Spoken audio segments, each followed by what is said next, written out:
Buenas noches, tardes, días, dependiendo de la hora y del lugar que nos estén escuchando. Esto es un nuevo episodio del Laboratorio Canino con su anfitrión Gustavo Estrada, el profesor canino en Instagram. Y como siempre, me acompaña mi amigo y colega Román Urrutia. Lo ubican en Instagram como @rom.dogtrainer. Mira, ¿Qué vale, tal, Román? ¿Cómo andamos? todo súper bien, emocionado porque tenemos un invitado especial el día de hoy. No hemos tenido, yo creo, demasiados así como hiper académicos, pero hoy es uno de esos días interesantes en donde vamos a tener un académico así formal, como debe ser, en nuestro podcast. Así que no quiero darle demasiadas largas al asunto, pero vamos a tener de invitado, obviamente, si ya están acá es porque ya leyeron el título, y vamos Claro. a tener a Eduardo Polín. ¿Qué tal, Bienvenido, Eduardo? Eduardo. Buenas. ¿Qué tal, chicos? ¿Cómo Bienvenido. estáis? ¿Qué tal? Muchas Muchísimas gracias. gracias.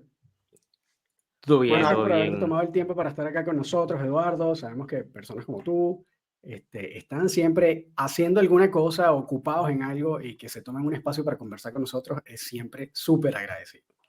bueno, al final estamos todos haciendo cosas, ¿no? Como organismos que somos. Y, Ciertamente. lo digo ya para romper expectativas, sea eso lo que sea. No soy tan formal, ¿eh? Como habéis dicho. Vale, bacán, bacán. Está buenísimo eso también.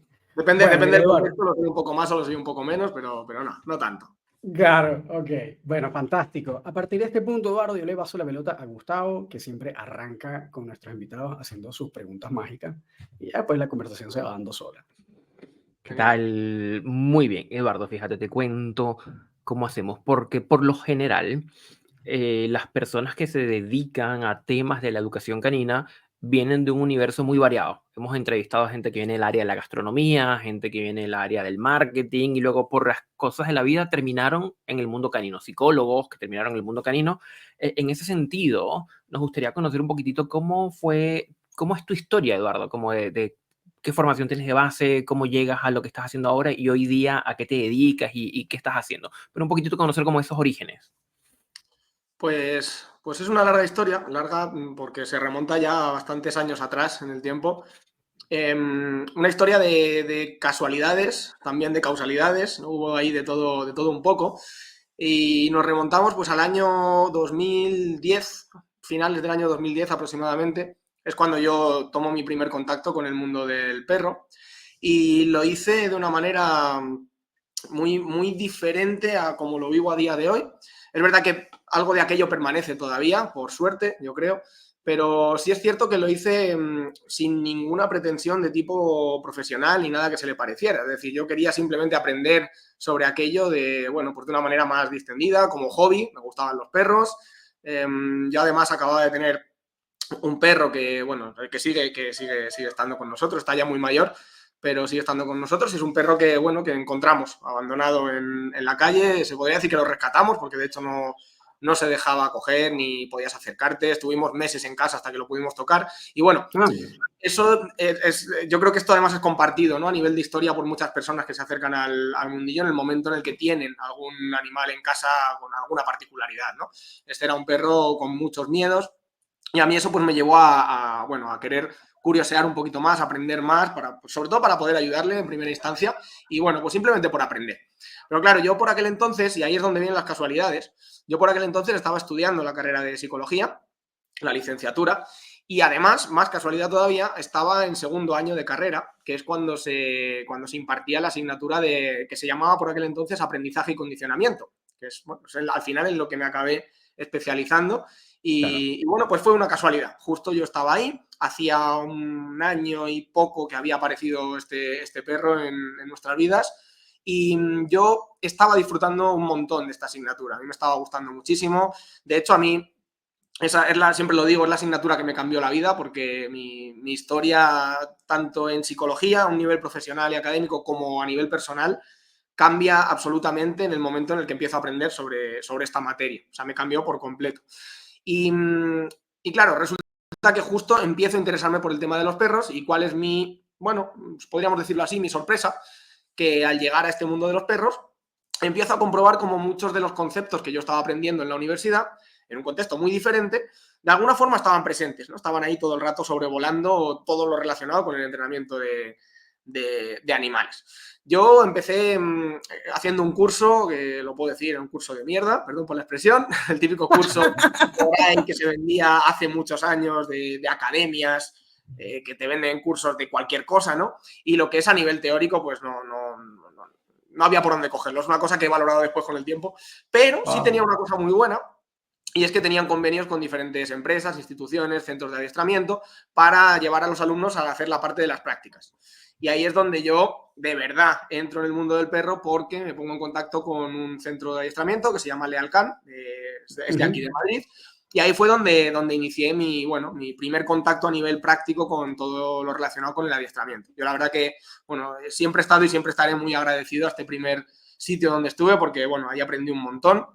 Ahí empecé a entrar en contacto ya más en serio, ¿no? Con este mundillo, empecé a conocer a compañeros, a otros profesionales, empecé a hacer otros cursos, seminarios, etcétera, y me fui metiendo un poquito más. Pero insisto en que en ese momento, hablamos del año, como decía, 2010, ya 2011 sobre todo, yo seguía pues simplemente con un interés relacionado con los hobbies, ¿no? Pues una cosa que a mí me gustaba, y yo tenía por un lado mis estudios universitarios en los que estaba inmerso, y por otro lado pues estaba aprendiendo de eso otro en mis ratos libres. Pero como digo, en ese momento en el que empiezo ya a tocar cosas más a nivel práctico, empiezo a ver ya conceptos y empiezo a ver procedimientos a la hora de entrenar que se le parecen mucho, salvando las distancias, evidentemente, ¿no? Por el cambio de contexto, a todo lo que yo estaba aprendiendo en la universidad. Yo además en la universidad estaba ya participando en un grupo de investigación, que fue en el que finalmente me quedé, terminé haciendo mi tesis doctoral y todo, y estábamos haciendo experimentos por aquel entonces con palomas, un animal que en psicología conductual se ha utilizado muchísimo a nivel de investigación básica y con el que probablemente más he investigado yo. Y bueno, el caso es que, como digo, veía muchas similitudes, veía ahí procesos de aprendizaje que estaban presentes sin duda en el entrenamiento de los perros. Y a mí hubo una cosa que me llamó muchísimo la atención, que a día de hoy ya no me sorprende y lo entiendo bastante bien, pero por aquel entonces me sorprendía mucho, y es que la mayoría de profesionales del adiestramiento que yo conocí, todos ellos maravillosos desde un punto de vista práctico, con trabajos técnicos pues muy precisos, yo aprendí un montón de ellos, pero es verdad que yo observaba algo que echaba en falta, que es un poquito más de profundidad a nivel teórico, ¿no? Yo veía a la gente trabajar tan bien y de una manera tan precisa, con esa precisión que caracteriza a los buenos entrenadores, ¿no? Que daba por hecho que detrás de ese trabajo habría un conocimiento profundo de las bases del aprendizaje, ¿no? A un nivel, digamos, sólido. Y algunas veces había más nivel, otras veces había menos, pero no había el nivel que yo esperaba en ese sentido. Y lo vi de una manera, al menos en mi experiencia, muy generalizada en el mundo del adiestramiento y de la educación de perros, en este caso. Vi que había, no sé, yo eché en falta, ¿no? Un vacío ahí, una carencia relacionada con la formación teórica en cuanto a procesos de aprendizaje. Sin embargo, sí era una cosa de la que todo el mundo hablaba, ¿no? Nadie le restaba importancia, todo el mundo sabía que eso estaba ahí, pues yo qué sé, el condicionamiento operante, el condicionamiento clásico, pero es verdad que a nivel de profundidad no encontrabas prácticamente a nadie que fuese un paso más allá. Y a mí eso me llamó mucho la atención, ¿no? Entonces yo, de alguna forma, pues a nivel de hobby, empecé a vincular una cosa con la otra, empecé a llevarme las cosas a mi terreno, ¿no? Lo que aprendía a nivel de investigación, a nivel más académico, a las pistas de trabajo, y lo que veía en las pistas de trabajo me lo llevaba a nivel académico también para analizarlo de alguna manera, en términos algo diferentes de cómo los veía, ¿no? In situ, digamos. Y bueno, el caso es que yo continué haciendo cursos y formándome, y en una de esas, el mismo sitio en el que estaba yo en el que empecé haciendo esas prácticas, el de Lealcan, empezaron a ponerse en serio con la formación, empezaron a sacar cursos de adiestrador profesional, creo que todavía los siguen sacando a día de hoy. Y en la primera edición, me acuerdo que fue en el año 2013, si no recuerdo mal, me propusieron participar como docente, participar como profesor de la parte de psicología del aprendizaje. Yo estaba en tercero de carrera, yo todavía no había terminado la carrera de psicología, pero pues ya consideraron que tenía algo que aportar en ese sentido. Yo la verdad que lejos de amedrentarme lo acepté de muy buen grado, ¿no? Me sentí muy halagado, muy bien, ¿no? Porque alguien considerara que pudiese resultar de utilidad en ese sentido. Nunca jamás me había planteado ser profesor. Claro. Yo tenía 24 años por aquel entonces y de pronto pues me vi dando clase a personas que se estaban formando como adiestradores caninos, ¿no? Yo no daba clase de adiestramiento, yo daba clase de psicología del aprendizaje. Es decir, evidentemente poniendo siempre la mirada en los perros y en el entrenamiento, pero yo daba clases de psicología del aprendizaje, ¿no? Yo no enseñaba a nadie a adiestrar, sino que yo, bueno, me encargaba de esa parte un poquito más, como suelen llamar, teórica. Y pues de ahí hasta hoy. Digamos que toda la evolución en el mundo del perro siguió su curso, de la misma forma, pero seguía evolucionando en el ámbito académico. Terminé la carrera, terminé la licenciatura, empecé a hacer un máster en investigación, ya con vistas a obtener el doctorado más adelante, y al muy poquito tiempo de terminar la carrera, me contactaron de un centro de adiestramiento, se llama adiestralo.com, también de aquí de Madrid, para trabajar con ellos en el ámbito de las intervenciones asistidas por perros. Y ahí la verdad es que fue una época preciosa que yo recuerdo con muchísimo cariño, porque aprendí una barbaridad y porque también descubrí un mundo realmente apasionante en el que ejercí una doble función. Por un lado, yo trabajaba como psicólogo, es decir, yo era el responsable del diseño de sesiones de actividades, en este caso asistidas por perros. Me encargaba de la evaluación, trabajábamos con muchos grupos de usuarios, teníamos como unos 70 usuarios por aquel entonces, en diferentes grupos repartidos, todos ellos con personas con discapacidad intelectual. Y al mismo tiempo ejercía también, digámoslo así, como técnico, ¿no? Porque también me encargaba del manejo de algunos de los perros que llevábamos en sesión y participaba en ciertos puntos de su entrenamiento. Entonces ahí aprendí una barbaridad, no solo como psicólogo aplicado en ese caso, sino que muy especialmente como entrenador, ¿no? Y tuve un contacto todavía más directo, si cabe, con todo aquello. Entre medias, pues bueno, me salió alguna cosilla de modificación de conducta, estuve haciendo algo, muy poco, algunos pinitos, y bueno, ahí quedó la cosa, ¿no? Tuve que dejar este trabajo porque ya no me daba la vida, ya estaba con la tesis doctoral, estaba por aquel entonces en otros 2 o 3 trabajos, estaba haciendo un montón de cosas. Y bueno, tuve que empezar a dejar algo, dejé ese trabajo con todo el dolor de mi corazón, porque ya os digo que aprendí una barbaridad y tengo muchísimo cariño de todo aquello, pero tenía que centrarme sobre todo en mi tesis doctoral si quería que llegara a buen puerto. Y bueno, pues seguí en ello, ¿no? Seguí investigando, investigué con palomas, también he investigado con ratas, con humanos, con niños, que es una especie diferente también desde el punto de vista procedimental, ¿no? Porque nos obligan a adoptar estos procedimientos. Y bueno, pues desde ese momento he trabajado con muchas especies de animales, por supuesto el perro en diferentes ámbitos. Y bueno, mi dedicación principal a día de hoy sigue siendo la docencia a nivel universitario, la investigación, aunque también colaboro con muchísimas entidades, tanto para formar psicólogos, psicoterapeutas, por ejemplo, en la parte relacionada con la psicología del aprendizaje, principios básicos, como muy especialmente en el mundo del perro, ¿no? Tengo la gran suerte de que, pues desde aquel entonces, desde 2013, ya han pasado 11 años de aquello, nunca me han dejado de llamar de diferentes centros, escuelas de adiestramiento, bien sea para participar como docente en sus cursos o bien para formarse conmigo exclusivamente a través de seminarios o este tipo de formaciones. O sea, que llevo ya mucho tiempo en ese sentido formando a profesionales. He tenido perfiles de todo tipo, tanto personas que han participado en mundiales en algunas disciplinas con sus perros, como personas que están empezando en el mundo del perro absolutamente, ¿no? Y todo eso, la verdad, que me ha enriquecido una barbaridad. Yo he disfrutado muchísimo en este camino y a día de hoy pues tengo la suerte de seguir en ello, ¿no? Yo no vivo de eso, mi trabajo, como digo, está en la universidad y tengo esa suerte, por eso decía que queda mucho de aquello que hubo en su día, de dedicarme a esto como hobby. Yo todo lo que tiene que ver con el entrenamiento lo vivo como si fuera un hobby, aunque tenga eventualmente colaboraciones a nivel profesional, pero al mismo tiempo pues tengo también esa suerte de poder, ¿no?, desarrollar algo de carrera profesional en ese otro ámbito. Y bueno, relacionado con la parte de hobby, me decíais que qué estaba haciendo ahora, pues 2 cosas, una más de tipo académico, otra más de tipo ocio. La de tipo académico tiene que ver con la investigación.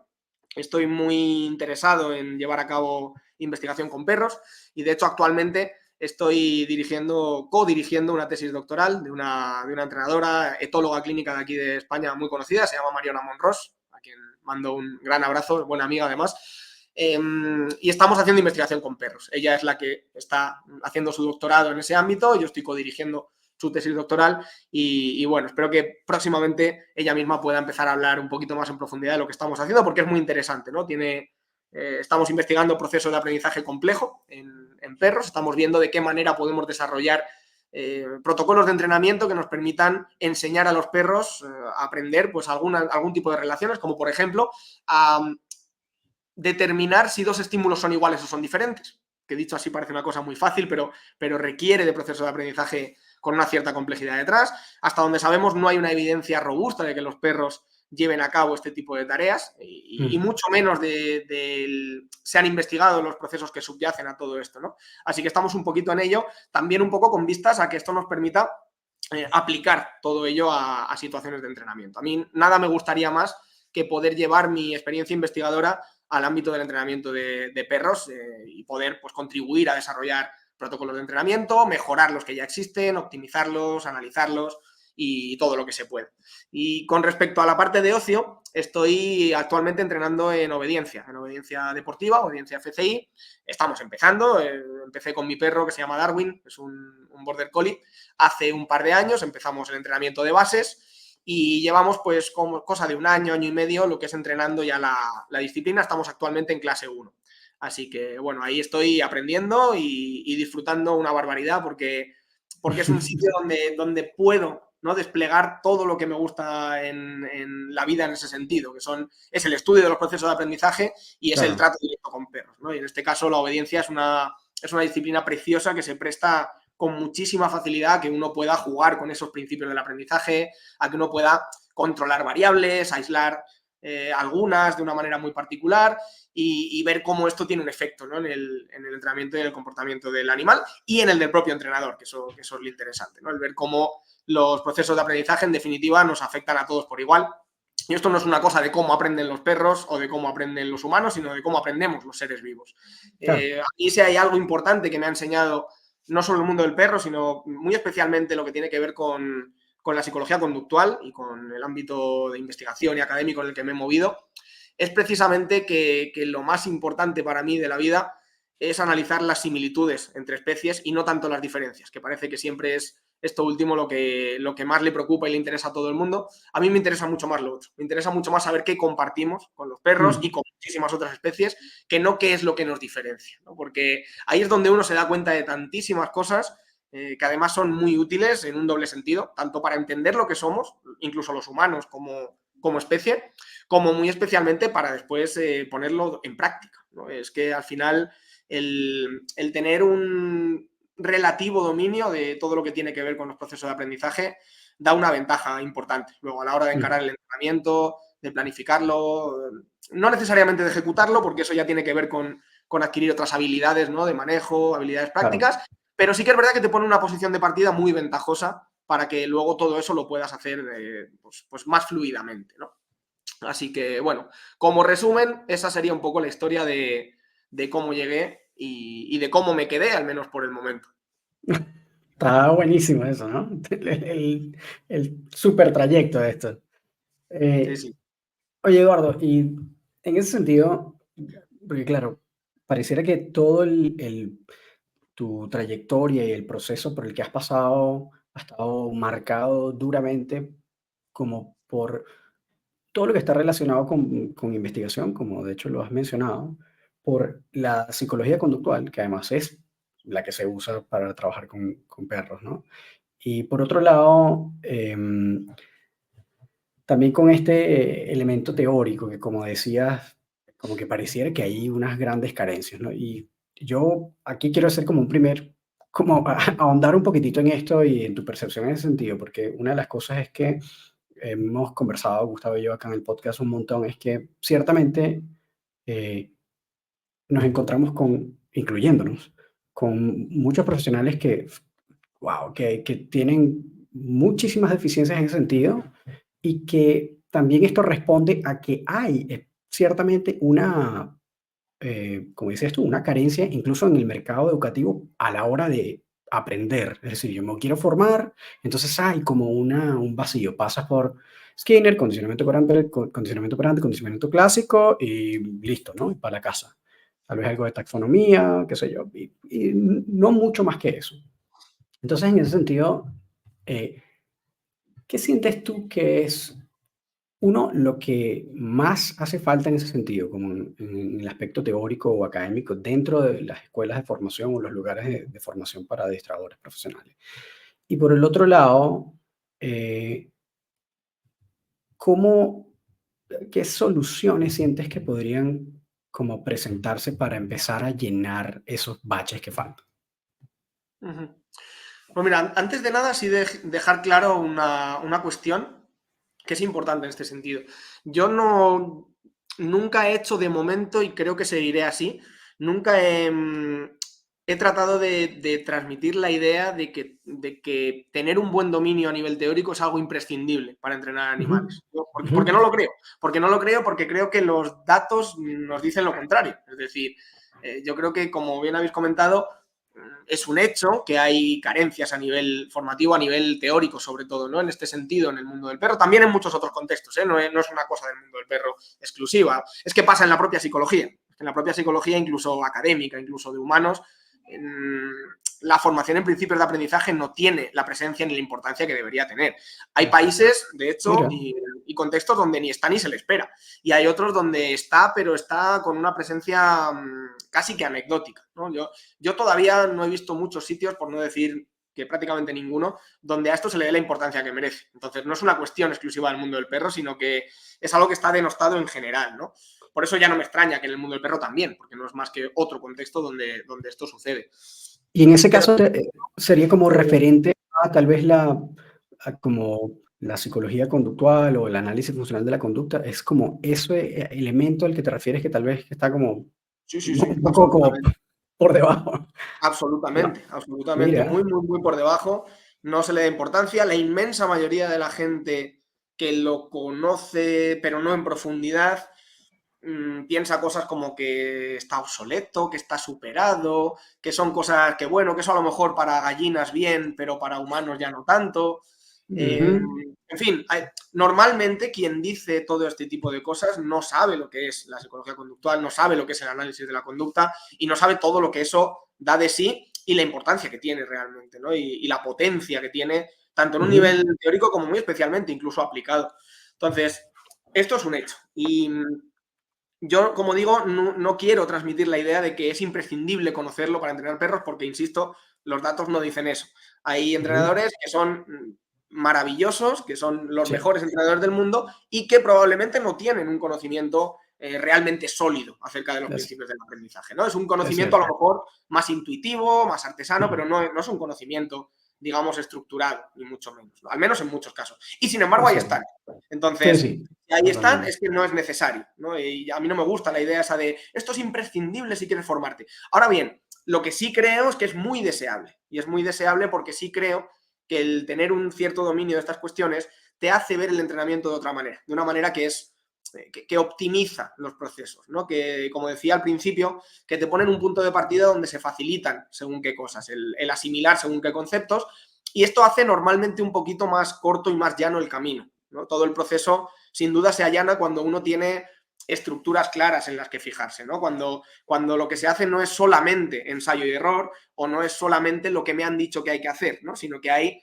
de alguna forma, un cierto proceso de asimilación de lo que me están contando. No es lo mismo que alguien me diga, tienes que hacer esto con el perro así, así y así, porque yo te lo estoy diciendo y hazme caso que funciona, a que alguien que me dice eso, en el momento en el que me lo dice, yo lo traduzco de alguna forma a términos conductuales y no solamente hago lo que me han dicho, sino que además entiendo por qué lo voy a hacer, ¿no? Y entiendo Ujú. cuáles son las variables de las que depende que hacer eso salga bien o salga mal. Porque eso me da muchas herramientas, eso me da mucha flexibilidad para experimentar yo, ¿no? Y para que el proceso no sea tan rígido como suele ser, sino que se flexibilice, que el alumno de alguna forma pueda ir forjando su propio camino, supervisado, por supuesto, ¿no? Y con guía, porque esto es muy necesario al final, aprender de alguien que ya está en esto y que ya tiene experiencia, no digo lo contrario, pero es verdad que Claro. cuando se tienen según qué conocimientos, para mí ese aprendizaje se multiplica, ¿no? Y creo que el resultado es más rápido, es mejor y todo eso redunda en un aumento del bienestar de los animales con los que trabajamos. Entonces yo, como creo que esto Claro. es así, creo que es deseable que pase. Pero, insisto, Mm, no creo que sea imprescindible para poder entrenar perros, incluso para poder entrenarlos muy bien, ¿vale? O sea, Claro. ujú. eso que quede claro. ¿Y qué podemos hacer para que esto empiece de alguna forma a implantarse? Pues la pregunta corta es que no lo sé. Y la respuesta corta es que no lo sé. Y la respuesta larga, Ya. un poco más larga, claro, es que el problema muchas veces, y un psicólogo conductista como soy yo casi siempre te va a hacer referencia a este tipo de cuestiones, está en las condiciones bajo las cuales todo esto sería posible, ¿no? ¿Cómo sería posible implantar de verdad una buena relación fluida entre un contexto práctico, como es el entrenamiento de animales, y un contexto académico, como puede ser la universidad o centros de investigación, etcétera? Pues es que es muy complicado, a no ser que haya figuras que de alguna forma se encarguen específicamente de trasladar las cosas de un sitio al otro, ¿no? Esta figura no existe. Existen investigadores básicos o investigadores aplicados, existen entrenadores, existen psicoterapeutas, pero es muy raro encontrar un perfil que esté en los dos sitios y que esté en los dos sitios a un nivel de presencia y de eficiencia alta, ¿no? No es fácil encontrar este tipo de perfiles, por una sencilla razón, porque es que unos y otros tienen que comer, ¿no? Y entonces quien está dedicándose al trabajo con perros se está dedicando al trabajo con perros. Y puede ser una persona muy entusiasta y con mucha curiosidad científica, y puede ser una persona que lea y que se moleste, ¿no? Y se pregunte cosas más allá del entrenamiento con el perro, pero nunca va a tener el perfil potente de un investigador, ¿no? Y su conocimiento, al menos rara vez va a ser así. Y lo mismo digo al contrario, quien dedica su vida a investigar, bastante tiene con lo que tiene como para además estar al mismo tiempo desarrollando trabajo en otros sitios. Entonces no existe esa figura, ¿no? que se lleve esto de un sitio a otro. El perfil que tengo yo en ese sentido es raro por poco frecuente. Hay algún otro compañero que también en cierto modo lo cumple, pero claro, al final estamos hablando de casos aislados donde, bueno, podemos tener algún tipo de influencia a nivel muy local, ¿no?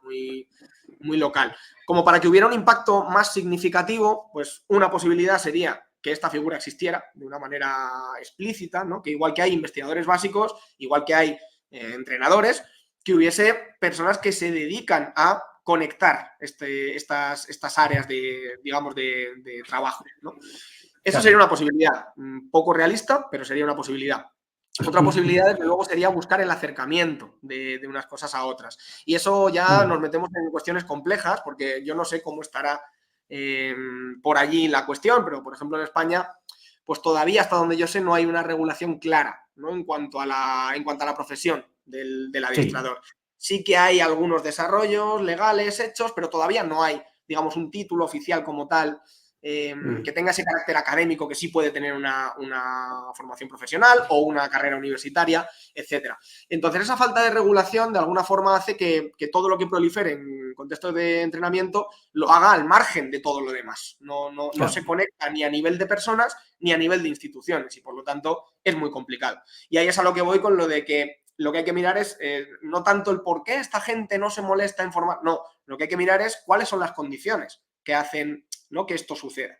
Y las condiciones no favorecen, ni muchísimo menos, que esta comunicación se esté dando de manera fluida. Eso es un hecho.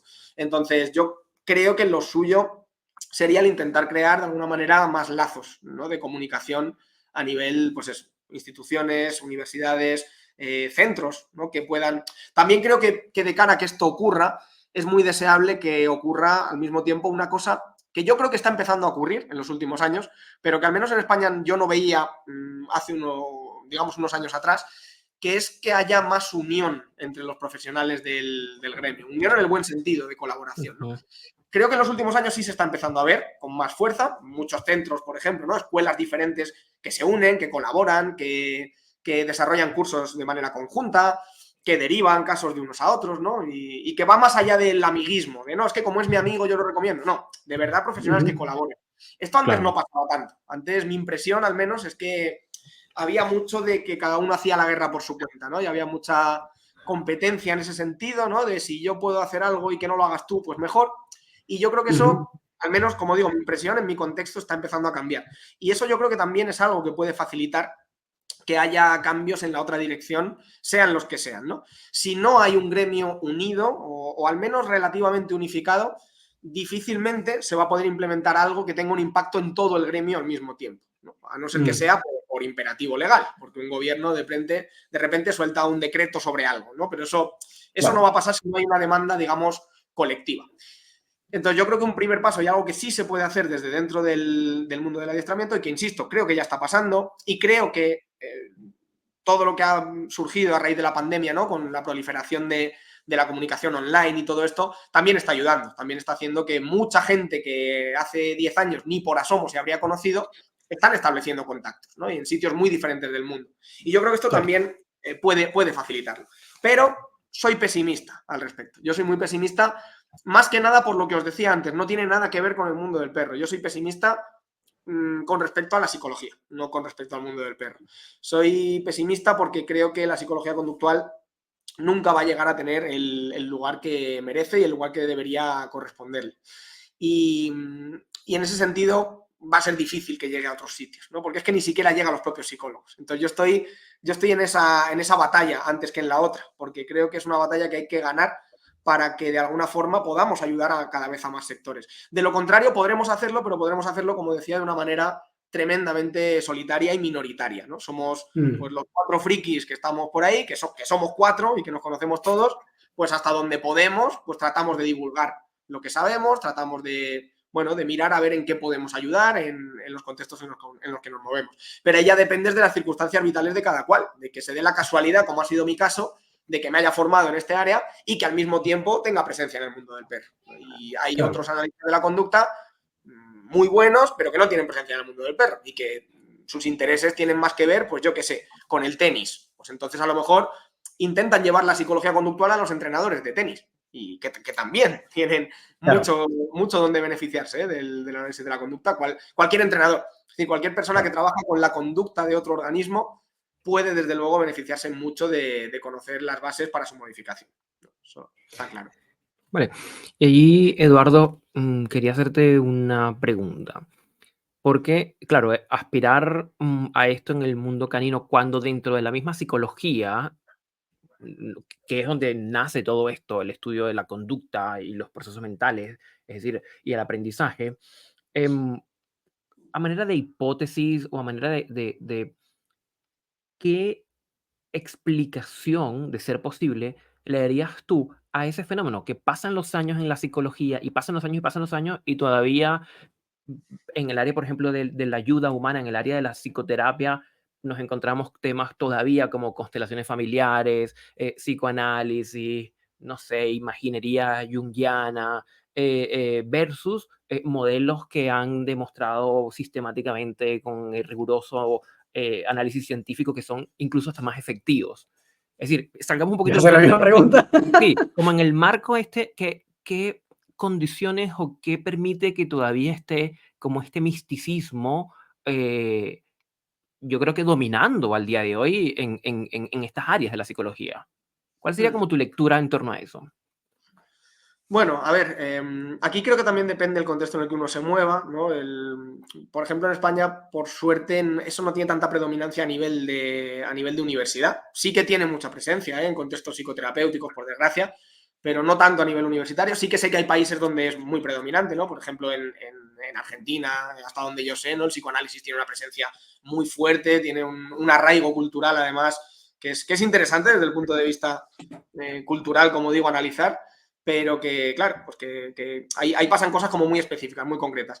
En líneas generales, ¿qué es lo que ocurre? Bueno, son muchos factores y muy complejos, como podréis suponer, pero en realidad se resumen en una idea muy sencilla, y es que a los seres humanos no nos gusta que nos digan que no somos tan especiales como nos creemos. Eso no nos gusta que nos lo digan nunca, en ningún contexto, máxime cuando se trata de nuestro comportamiento y máxime cuando se trata de algunos comportamientos en concreto que la sociedad nos ha enseñado que son muy relevantes, ¿no? Como por ejemplo el emocionarse, el pensar, el razonar.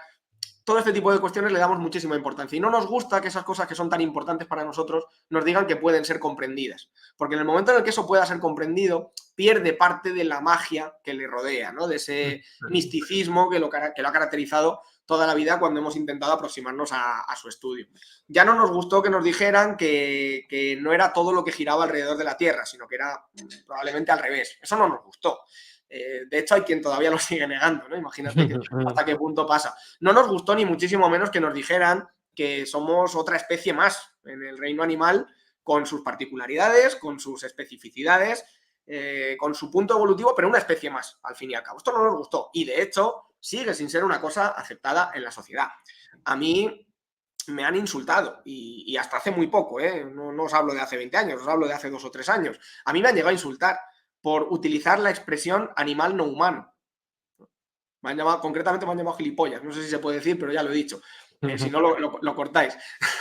Me han No, llamado no, gilipollas aquí... por utilizar la expresión escrita animal no humano, porque la gente al parecer pues entiende que es una redundancia, ¿no? Están los animales por un lado, los humanos por otro, porque es lo que nos han enseñado. Y hasta tal punto que nos ofende cuando alguien de alguna forma desafía ese tipo de conceptos que ya nos hemos formado desde bien pequeñitos. Entonces, si no nos gusta que nos digan eso, que es una verdad como un templo probablemente, mucho menos nos gusta que se puede estudiar científicamente lo que hacemos, ¿no? Porque Claro. una cosa es que estudiemos científicamente una roca, o que estudiemos científicamente un electrón, o los movimientos de, yo qué sé, las mareas, o los movimientos de las aves migratorias, porque son aves, no tienen alma, ¿no? Eso es lo que muchos dirían. Son una cosa diferente, son animales, no son como nosotros, que somos, vaya usted a saber qué. No nos gusta nada. Pero es más, es que nos gusta mucho menos que nos digan, que esto es básicamente lo que ha venido a decir la psicología conductual, que lo que hacemos no solamente se puede comprender a nivel científico, sino que para hacerlo deberíamos hacer lo que hacen otras ciencias, que es tratar de extraer cuantos menos principios mejor para explicar cuantos más fenómenos mejor, ¿no? Otras disciplinas es lo que hacen. Si a un profesional, por ejemplo, de la física, le dijeran que qué le parecería, esto lo supongo yo, que qué le parecería que con una ecuación sencillita, que maneje 3, 4, 5 elementos, fuésemos capaces de entender todo cuanto le ocurre a la materia, imaginaos, qué barbaridad, yo estoy seguro de que se alegraría, ¿no? Diría, ostras, por favor, dime cómo. O sea, eso es lo que queremos, ¿no? Extraer Como la poquitos llave maestra, y claro. que nos permitan manejar muchísima información. Yo no estoy diciendo que esto se haga siempre y que sea, evidentemente estoy utilizando un ejemplo muy exagerado, ¿vale? Pero para que se entienda la idea. Claro. Si esto lo hacemos en biología, probablemente también encontramos una respuesta similar. Oye, yo tengo la manera de, con un modelo muy sencillo a nivel matemático, entender todo el funcionamiento yo qué sé, del sistema nervioso. Y esto me lo resume y me permite entenderlo. Ostras, genial, ¿no? Es algo que nos encantaría a todos. Y si yo ahora os digo que con unos poquitos principios somos capaces de entender toda la complejidad conductual, cognitiva, si queréis, que caracteriza al ser humano en su desarrollo ontogenético, ahí la cosa cambia. Ahí, no. Ahí ya no eres un buen científico, ahí ya eres reduccionista. Y es curioso que te llamen reduccionista como sinónimo de mal científico, cuando lo que estás intentando hacer precisamente es lo que hacen desde otras disciplinas científicas que sí que gozan de buena reputación precisamente por hacer eso. Es curioso, cuanto menos, ¿no? Al final es pura reactancia, es pura reacción ante lo que se percibe a nivel cultural y a nivel social, creo yo, como una amenaza, ¿no? Que es, cuidado, porque si hacemos esto podemos llegar a entenderos. Y en el momento en el que lleguemos a entender al menos buena parte de lo que somos, vamos a quitar espacio para todas esas cosas que tanto nos gusta ensalzar de lo que somos, que en realidad son mentiras, ¿no? Que es ese misticismo, etcétera, etcétera. Dicho esto, ¿los humanos somos especiales? Sí, probablemente sí. Pero más probablemente todavía es que lo seamos por razones muy diferentes a las que normalmente la gente piensa que están ahí, ¿no? Detrás de todo aquello. Así que, y esto va muy en línea con lo que yo os decía, de que a mí me interesa ensalzar las semejanzas y no tanto las diferencias. Porque cuanto más sepamos en qué nos parecemos, más claro tenemos lo que somos, más acotado tenemos la manera de analizarlo y muchas más herramientas tenemos para analizar después la diferencia. Si empezamos por la diferencia, probablemente nos va a abrumar tanto que nos vamos a dejar seducir por esas explicaciones o pseudoexplicaciones que son, pues eso, más místicas que otra cosa, ¿no? Y que son las que siempre damos. Yo creo que esa resistencia va a estar ahí siempre y lo está a nivel popular, pero lo está desgraciadamente a nivel institucional, ¿no? A nivel de universidad. Yo creo que la misma resistencia la encontramos también ahí. Así que yo soy pesimista al respecto, porque las otras cosas que he mencionado, por ejemplo, pues la teoría de la evolución por selección natural, ¿no? De Charles Darwin. Esto es algo que no se asume a nivel social como muchos nos creemos, ¿no? Los que estamos en contextos de manejo de animales o en contextos más académicos, estamos muy sesgados, porque en este tipo de contextos, pues normalmente lo aceptamos, ¿no? Que nosotros somos un animal más y ya está, y no hay mayor problema. Pero es que fuera hace mucho frío. Es decir, cuando uno sale de este contexto y sale al mundo, se encuentra con que a nivel social no está tan aceptado como uno puede pensar cuando está en estos contextos tan acotados, ¿no? Sin embargo, fijaos que en el ámbito universitario sí es algo que se acepta con mucha naturalidad. Y eso es lo que a mí me da algo de esperanza, ¿no? De que algo pudiese en algún momento llegar a cambiar. Pero claro, para eso la universidad tendría que seguir siendo lo que se supone que era, ¿no? Que era un lugar para desarrollar pensamiento, que era un lugar donde tendrían que ocurrir muchas cosas que yo no sé a qué nivel siguen ocurriendo. No digo que no ocurran en absoluto, ni muchísimo menos. O sea, la universidad tiene muchas virtudes aún, pero sí creo que está cambiando y no sé hasta qué punto lo está haciendo en la buena dirección, ¿no? Yo creo que hay contingencias sociales que hacen que la universidad esté siendo ya otra cosa, muy diferente, Claro. tanto para los propios estudiantes como para las personas que estamos trabajando desde el punto de vista docente e investigador. Al final el estudiante está expuesto a unas condiciones de vida, a unas condiciones sociales que le empujan a la universidad por razones muy diferentes de las que probablemente serían deseables, al menos en muchos casos, ¿no? Hay una presión que está ahí y que la gente ya tiene que hacer una carrera porque tiene que hacer una carrera, porque además se nos ha prometido que entonces va a vivir mucho mejor, ¿no? Lo cual a día de hoy pues casi que es una mentira muy grande, al menos en muchos sitios. Ya se está convirtiendo en una cosa que probablemente en otros tiempos no era. Y no, tampoco quiero ponerme en plan cualquier tiempo pasado fue mejor, porque no van por ahí los tiros. Yo creo que a medida que la sociedad pasan los años, la sociedad tiende a evolucionar. Pero sí creo que, claro, cuando se dan según qué cambios a nivel social, pues evidentemente las personas que estamos ahí nos exponemos a una serie de contingencias pues, que son distintas, ¿no? Porque son cambiantes. Y una de ellas tiene que ver con eso, ¿no? ¿Qué razones le empujan a uno a estudiar una carrera? Incluso alguien que tenga razones que vayan pues, más allá y alguien que haga carreras universitarias simplemente por el placer de aprender, es que realmente también tiene la presión de tener que vivir por otro lado, ¿no? Y que probablemente le va a hacer vivir la experiencia de una manera un poquito diferente. Pero es que no queda ahí la cosa, es que luego no vamos a los profesores, no vamos a los investigadores y quienes deberíamos estar teniendo, por lo general, ¿no? Pues un tiempo para pensar, para reflexionar, para generar conocimiento. Al final estamos ahogados en procesos burocráticos muchas veces, ¿no? Se nos fiscaliza, se nos evalúa desde agencias estatales, ¿no? Si lo que estamos haciendo está bien hecho o no está bien hecho, y uno tiene que tener tantos artículos publicados para demostrar que tiene según qué capacidades, ¿no? Y al final un profesor muchas veces está más pendiente de ver si soy capaz de publicar 5 artículos que de publicar uno que de verdad suponga un avance. Entonces, estamos dando tanta importancia a lo inmediato, tanta importancia a la cantidad frente a la calidad, que a mí me preocupa que esto siga siendo un espacio donde se genere lo necesario como para poder conllevar cambios sociales importantes, ¿no? En una dirección deseable. Entonces soy pesimista por eso, ¿no? Soy pesimista porque creo que los cambios que tendría que haber para que la situación se modificara son a una escala que sencillamente no podemos manejar, ¿no? Creo que hay cuestiones de fondo que son políticas, hay cuestiones que son sociales y hay cuestiones sobre las que es muy complicado incidir desde ámbitos locales, digámoslo así, ¿no? Así. Esa es mi Vale, visión. y allí Eduardo, quiero buenísimo. darle sí, buenísimo esto, quiero darle como un giro a esto que estás planteando, porque me llama mucho la atención esto que señalas como el golpe, lo voy a reformular yo, como ese golpe, como esa sensación de ser especial del ser humano, ¿sí? Como los que nos ha venido históricamente como a golpear, nos ha sacado mucho de bases, y mencionas como el modelo heliocéntrico, cuando dijimos ya la Tierra gira alrededor del Sol, ¡pum!, fin de mundo. Cuando se plantea que hay una línea evolutiva que nos conecta con estas ideas de Darwin, fin de mundo también. Y en ese sentido, no te lo pregunto también como manera de hipótesis, si de pronto todos los desarrollos actuales que estaban ocurriendo con como estos en resumen, inteligencia artificial, que pueden generar experiencias que en ocasiones son que no se pueden diferenciar de una experiencia con una conexión con otro ser humano, servir quizás como para también volver a agitar la mata y que la gente diga, oye, pero es una complejidad de procesos y no es que haya algo adicional. Es decir, como que te parece que de pronto algo de esto podría venir a movernos como humanidad y decir, oye, pero podemos reproducir a un ser humano simplemente con complejidad de procesos. ¿Cómo lo verías? No lo tengo claro. Yo la verdad es que no. O sea, si hay algo que tengo claro, es que tenemos claro casi nada. Eso es lo único que tengo claro, ¿no?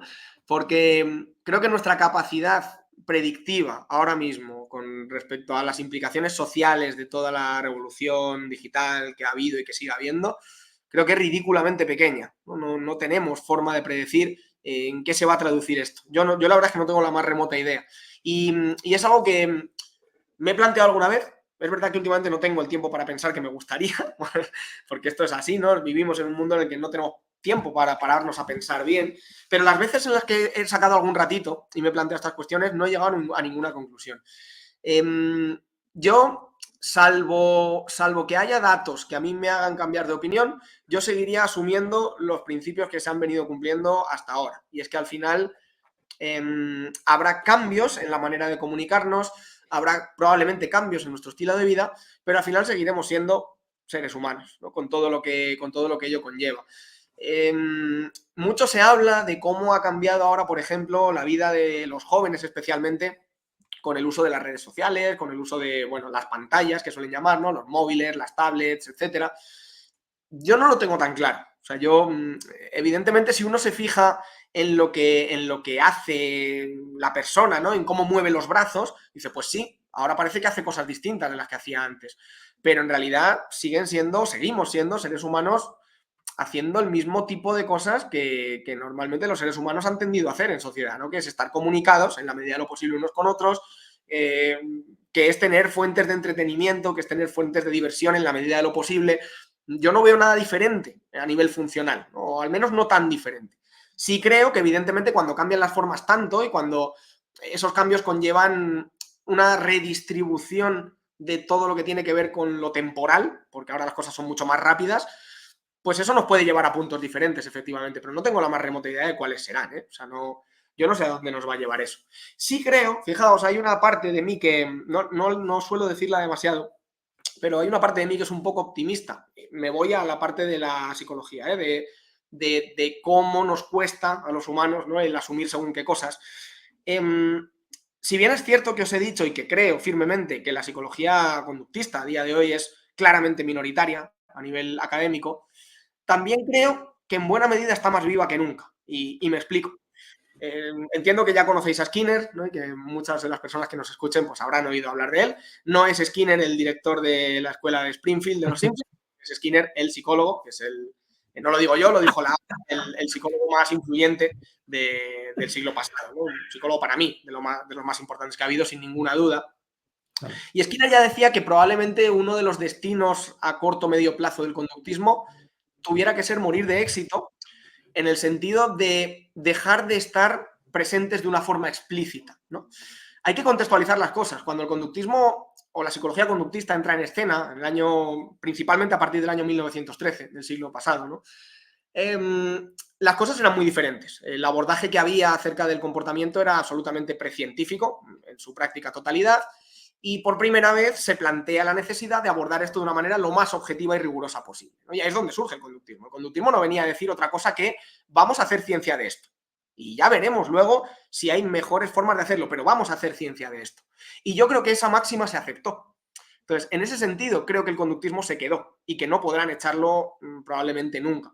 El conductismo afectó a toda la psicología, incluso a quienes a día de hoy fervientemente se oponen al conductismo desde un punto de vista filosófico, incluso conceptual, han aceptado muchos de sus presupuestos probablemente sin saberlo. Sin ir más lejos, la psicología cognitiva, y hablo de la psicología cognitiva seria, académica, científica, que la hay por suerte, y no de la psicología folclórica, popular, ¿no? Que aunque a veces utilicen términos parecidos, son cosas muy diferentes, pero la académica, la buena, en realidad es una versión 2.0 del conductismo metodológico. Es decir, que sí, o sea, el Hull, Tolman, autores de los años 20, de los años 30, ¿no? Que hicieron unos avances teóricos brutales, con los que yo discrepo en muchas cuestiones de fondo, pero bueno, es igual, compartimos una máxima, que es, si queremos entender lo que hacemos los seres humanos, vamos a aplicar los métodos científicos, igual que hacemos para entender cualquier otro aspecto del universo, ¿no? Y a día de hoy, hasta donde sabemos, esta es la mejor manera de hacerlo. La metodología científica o las metodologías científicas probablemente no son perfectas, pero muy probablemente también son las mejores de las que disponemos a día de hoy, ¿no? Para generar conocimiento y para reducir la incertidumbre, que al final es de lo que se trata, ¿no? Entonces, la psicología conductista, esto es lo que decía. Y si bien es cierto que después empezó a ramificarse mucho, esto muy poca gente lo sabe, pero es cierto, hay muchos conductismos, no existe el conductismo, sino que hay una amplia variedad de conductismos, hay decenas incluso. Mira, esto es algo que yo no sabía. hay muchos tipos de conductismo, ¿no? Y uno de ellos es el conductismo metodológico que, como digo, a nivel conceptual y a nivel teórico terminó derivando en lo que a día de hoy es la psicología cognitiva. La psicología cognitiva seria lo que hace es aplicar la metodología científica para entender el comportamiento, pero ellos difieren de otro tipo de conductismos, como puede ser, por ejemplo, el conductismo radical, en que para ellos asumen, igual que nosotros, que tienen que acceder a cualquier cosa del ser humano a través del comportamiento, es decir, no hay otra forma objetiva de hacerlo, pero ellos van un pasito más allá. Ellos consideran que hay unos procesos mentales que, según ellos, no son conductas, sino que son otra cosa diferente de la conducta, a la que únicamente se puede acceder a través de la conducta realizando inferencias, ¿no? Eso es lo que dicen ellos, pero al final, aunque estemos de acuerdo o no en un sentido conceptual, yo a veces lo estoy más, a veces lo estoy menos, sí compartimos unas reglas del juego, que es vamos a pegarnos a lo empírico, vamos a trabajar con datos. Y desde luego que yo no puedo acceder a un proceso cognitivo, sea eso lo que sea, si no hago que la persona se exponga a una tarea conductual y tiene que comportarse de alguna forma, ¿no? Y genera datos que yo pueda reproducir, datos que yo pueda registrar y en los que yo pueda basar mis análisis. Entonces, eso lo compartimos. Y eso es una cosa que no lo sabemos porque no tenemos una vida de control, ¿no? Solamente tenemos una, pero en la que tenemos, lo que pasó es lo que pasó. Y es que para mí hay un antes y un después desde que surge la psicología conductual. Entonces, posiblemente de aquí en adelante ya empiece cada vez menos a haber gente que se declare como tal conductista de una forma explícita. Pero incluso quien no lo haga estará bajo su influencia. Y eso es Claro. lo bueno, eso es con lo que yo me quedo, con el legado que ha quedado ahí. Y más allá de eso, a mí lo que sí me gustaría que se rescatara y que siguiese vivo de una manera tremendamente explícita es el estudio de los principios del aprendizaje. Porque aquí hay mucha confusión, mucho malentendido. Hay gente que iguala el conductismo a los procesos del aprendizaje, a los principios del aprendizaje. Para mucha gente, conductismo y condicionamiento operante es lo mismo. Y esto me lo he encontrado en el mundo del perro muchísimo, ¿eh? O sea, cuando les hablas de conductismo, sí, lo de reforzar y castigar. No, eso no es conductismo, eso es condicionamiento operante. Entonces, el conductismo es una filosofía que entiende que la manera de hacer ciencia al respecto de la conducta tiene que ser de una determinada manera. El condicionamiento operante no es una filosofía. El condicionamiento operante es un mecanismo de aprendizaje, es un hecho, es algo que está ahí. Nosotros aprendemos por condicionamiento operante con independencia de que seamos cognitivos, conductistas o lo que nos dé la gana ser. Es decir, el condicionamiento operante está ahí. Uno puede ser negacionista de la fuerza gravitatoria, pero eso no hace que levite. Esa persona sigue andando pegada al suelo. Y esto es exactamente lo que puedo negar el condicionamiento operante, negar su importancia, decir que es una cosa extremadamente simple. Quien dice eso demuestra no tener ni la más remota idea de lo que es, ¿no? Porque es algo tremendamente complejo, con apariencia de sencillez, pero muy complejo. Entonces, hay gente que niega su importancia porque realmente no le han explicado, no ha tenido la oportunidad de conocerlo, ¿no? A un nivel de profundidad suficiente. Y a mí sí me interesa remarcar mucho eso. No es lo mismo el conductismo o la psicología conductual que el condicionamiento operante o que el condicionamiento clásico.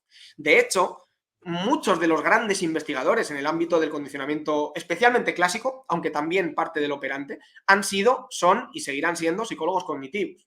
Hay muchos de ellos, podría nombrar un montón de autores de referencia, a quienes muchos consideran conductistas porque estudian cosas de aprendizaje, que en realidad son críticos del conductismo y que son psicólogos cognitivos y estudian principios del aprendizaje. Porque los principios del aprendizaje no son propiedad de nadie, ni de los conductistas, ni de los del Real Madrid. O sea, son principios, están ahí para todos y de lo que se trata es de estudiarlos y de comprenderlos. Y para eso utilizamos metodologías científicas. Si compartimos eso, estamos en el mismo equipo. Y después podemos discrepar a un nivel conceptual, ¿no? Y plantear, analizar las cosas de maneras diferentes, hacer zoom en una parte de lo que está ocurriendo o hacerla en otro, o ensalzar una cosa o ensalzar otra, o movernos en diferentes niveles de análisis, ¿no? Como suele ocurrir entre cognitivos y conductuales. Pero eso no quita la importancia a lo que en realidad la tiene, ¿no? Que es el estudio experimental que debe seguir cuidándose. Y a mí eso sí es lo que me preocupa. A mí no me preocupa que entre comillas, hay una extinción de los conductistas, porque ya deje de haber conductistas en las universidades que se autodenominen como tal. A mí me preocupa que se deje de estudiar lo que es importante estudiar y que se dé por sabido simplemente porque es una cosa que lleva mucho tiempo estudiándose. Eso sí que me da mucha pena, porque queda mucho por saber todavía, aunque es verdad que sabemos bastante sobre aprendizaje, quiero decir, pero para mí es sin duda el área de la psicología que más madurez tiene, que más solidez empírica ha demostrado. O sea, es que no tiene no tiene comparación posible. De hecho, en algún momento yo sigo a Ramón Noguera Pérez, que también seguramente lo conoce, que es súper crítico con todo, cualquier rama que no sea el conductista. Y en algún momento dice, mira, bueno, que si tú vas a ir a una sesión de terapia, el tipo no te da un plan claro, cuántas sesiones te va a tomar, el tipo tiene como un marco un nítido de qué es lo que va a pasar, o al menos más o menos. Sino que es como que vas y no sabes cuándo termina esto, es como ya, esto es pura basura, como que tiene que haber un marco específico, y en ese sentido es como que esa rigurosidad en la que se parte, o desde la que se parte el proceso de, bueno, yo voy a tratar de entrar a hacer eso, como lo más riguroso en el proceso, creo que es un elemento fantástico que efectivamente tienen los que hacen, digamos, psicología científica. No sé si es una buena etiqueta, pero que tienen más como ese mindset, ¿no? Y yo creo que a veces pasa lo mismo en el mundo del adiestramiento, que, ¿sabes? Se parte como, bueno, como vamos viendo y ahí vamos analizando, y que en vez de tener como, bueno, no, vamos a hacer como ese nivel de rigurosidad, ¿no? Y aquí yo quiero, tal vez voy a empezar a saltar otra cosa, pero una de las cosas que me parece muy interesante y que bueno que se comparten, ¿no? Como dices tú, que la psicología de alguna manera conductual pueda, en este caso, analizar tanto humanos como perros. Y es la influencia, en mi caso, que puede tener el cambio de la conducta del guía en el cambio de la conducta de su perro. Esto para mí es como, en este momento es como de las cosas en las cuales estoy como más interesado. Porque una de las cosas que he visto y que muchas veces, en la gran mayoría de la industria, se concentra en el perro, el perro, el perro, y esto como todo alrededor de la conducta, el bienestar del perro, pero el guía queda completamente relegado como si no formara parte de la ecuación, y en realidad es el 50% de la ecuación como mínimo. Entonces, no sé si tú has tal vez pensado esto en algún punto de eh, cómo debería abordarse eh, la conducta del propio guía para poder influir en la conducta del perro. ¿Y cómo se hace eso desde la óptica del conductismo, ¿no? Sobre todo porque ahorita estamos en una época digital en donde si ves, scrolleas un rato en Instagram, te das cuenta de, bueno, psicología para el dinero, psicología, y es todo como cambiar comportamientos. Es como quiero cambiar, que al final es lo que hace el conductismo. Entonces, eh, y eso me lleva a otra cosa, que es cómo no es el conductismo en este momento la corriente de psicología más popular, porque todo el mundo quiere dejar de procrastinar, cambiar comportamientos de diferentes cosas, adicciones de diferentes tipos, digitales, no sé qué, tener más disciplina para hacer ejercicio o para manejar bien su dinero, etcétera, etcétera. Y que al final todas esas cosas son comportamientos nada más. Entonces, como, ya sé que son varios temas, pero Sí. quería ver cómo lo piensas. Con respecto a lo que comentas de la influencia de la persona que trabaja con el perro en el comportamiento del perro, no solo es así, sino que también ocurre hacia el otro lado. A mí, de hecho, es un tema que me interesa particularmente y que incluso en varias de las formaciones que imparto suelo tocar en muchos puntos, ¿no? Yo pretendo que cuando enseño sobre psicología del aprendizaje y particularmente cuando lo hago en el mundo del perro, procuro ensalzar esa propiedad como una parte muy potente que nos proporciona la psicología conductual. No es solamente cómo va a aprender el perro, es también cómo va a aprender la persona que tiene que entrenar al perro, ¿no? Porque al final es que es fundamental, pero en los dos sentidos. Porque al final tú me dices, ¿cómo puede afectar la conducta de la persona a la conducta del perro? Pues es evidente y esto todos lo vemos, ¿no? Pues si manejas la correa así, pues claro, pues el perro va más tenso. Si haces esto asá, el perro va más suelto. Si haces... Hay cosas que son como muy evidentes, pero yo voy mucho más allá de eso, mucho más allá de tips concretos, ¿no? Que pueden estar bien para donde estén bien.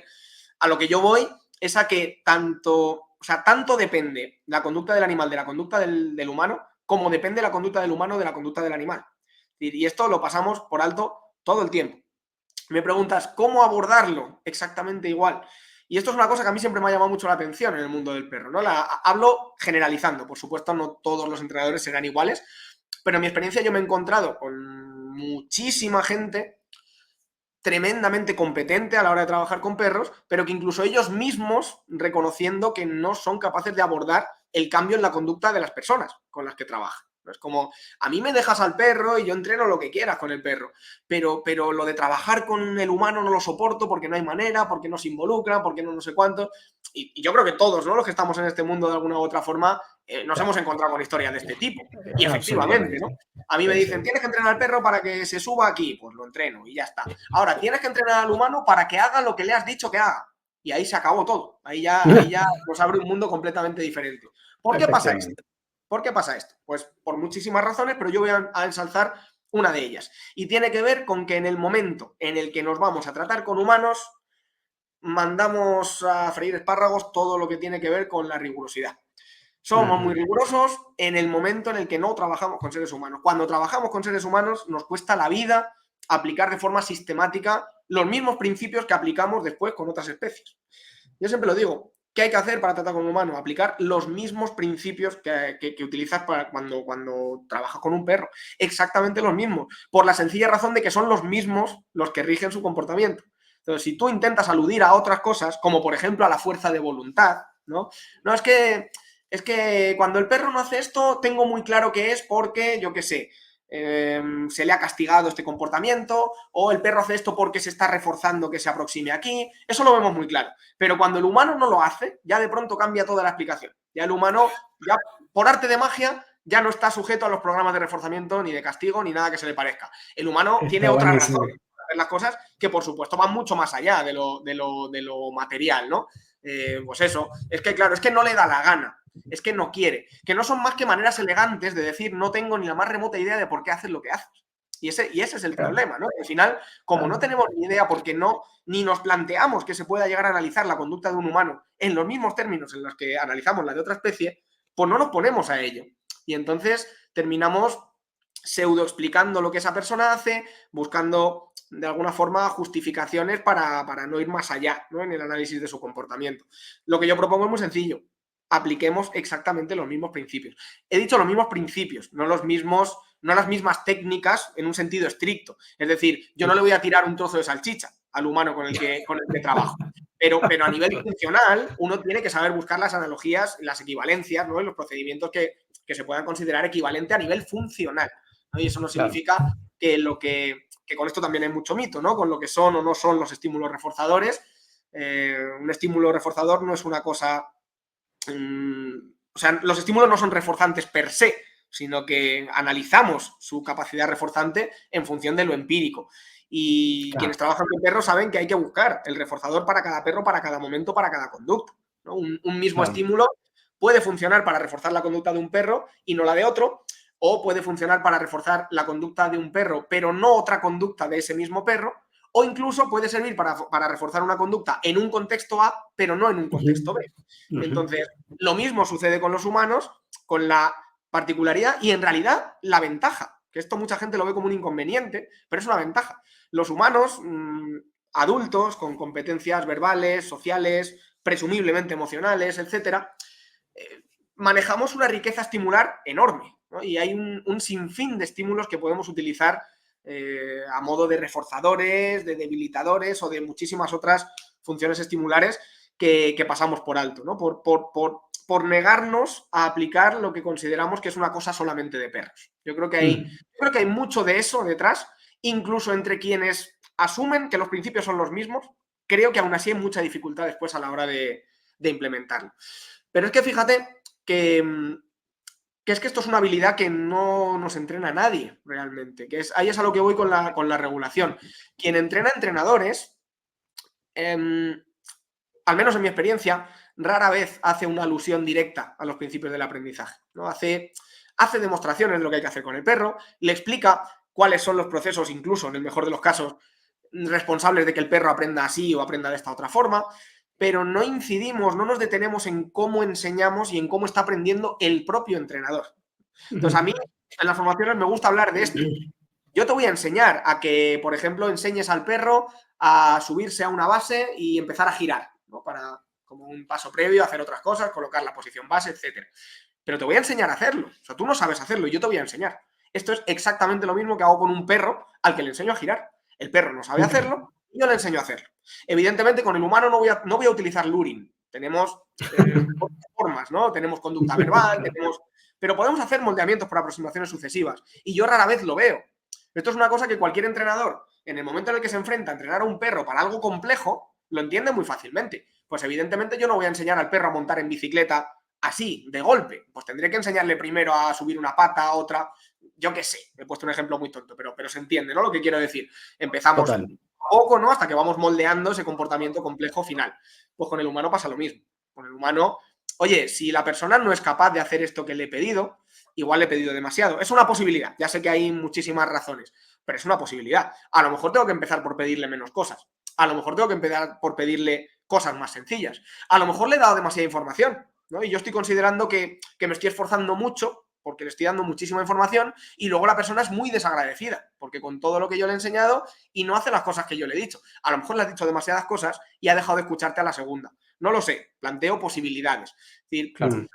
el problema está en que si no analizamos lo que pasa con el comportamiento de la persona en los mismos términos en los que lo hacemos con lo del perro, nos perdemos y al final no encontramos explicación y nos quedamos acomodados en la excusa fácil del es que las personas, no sé qué, prefiero trabajar con los perros.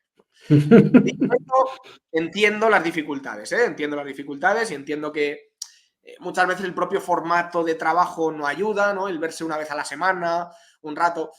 Hay muchas cosas que escapan a nuestro control y yo entiendo que es frustrante, porque a mí me ha pasado también. Pero precisamente porque es frustrante, si no lo abordamos con rigurosidad, estamos condenados al fracaso. Entonces, yo animo a aproximarse a esto de esta forma, ¿no? Y no me acuerdo cuál era la otra cosa que me habías preguntado. Bueno, como o sea, dentro de esta relación también que tiene como los humanos y los perros, que bueno, se rigen al final por estas mismas, por estos mismos principios, es como en una época como esta, en donde de las cosas que más se venden son cambios conductuales. Es decir, yo te voy a hacer más productivo con este programa no sé qué, con esta aplicación whatever, para que te levantes temprano, para que hagas ejercicio, para que no procrastines, para que comas sano, para que no sé qué. Esta app te sigue el tracking de todo tu proceso en el día a día para que, entendiendo que estamos hasta los cojones de distracciones por todos lados y que al final, si eso lo buscamos a qué es lo que están ofreciendo, es cambio de conducta, es cambios de comportamiento, ¿no? Entonces, si ese es el caso, ¿cómo no es la psicología conductual en este momento la herramienta más valiosa, más redituable, más famosa en términos de corriente? Es decir, ¿cómo no lo es? ¿Y por qué no lo es? Entendiendo que eso es lo que todo el mundo está vendiendo a través de marketing al final. Pero es que sí lo es. O sea, en realidad la gente, claro, en realidad la gente lo usa. La gente lo usa y se beneficia y lo quiere y lo tiene, ¿no? Es que es muy diferente el que una propuesta tenga éxito a un nivel aplicado a que tenga éxito a nivel popular, quiero decir, la estructura filosófica que ha dado lugar a eso. A la gente le interesa una aplicación que le permita fácilmente registrar según qué Claro. cosas. No le interesa saber cuál es la filosofía detrás de todo aquello, ¿no? Algún caso Claro. habrá. Entonces, la psicología no tiene ingredientes para ser popular. Lo que tiene ingredientes para ser popular es su aplicación. Eso sí. Y además es que es lo que yo digo siempre. Muchas veces creo que los conductistas estamos más preocupados. Lo digo en realidad hablando de conductistas, pero podría hablar de cualquier otro, ¿eh? O sea, creo que esto nos une bastante. Estamos más preocupados porque se hable bien de nosotros que porque se utilicen las cosas en las que nosotros podemos ser útiles. Entonces, ¿qué más da que la gente diga que el conductismo es reduccionista, no tiene en cuenta las emociones?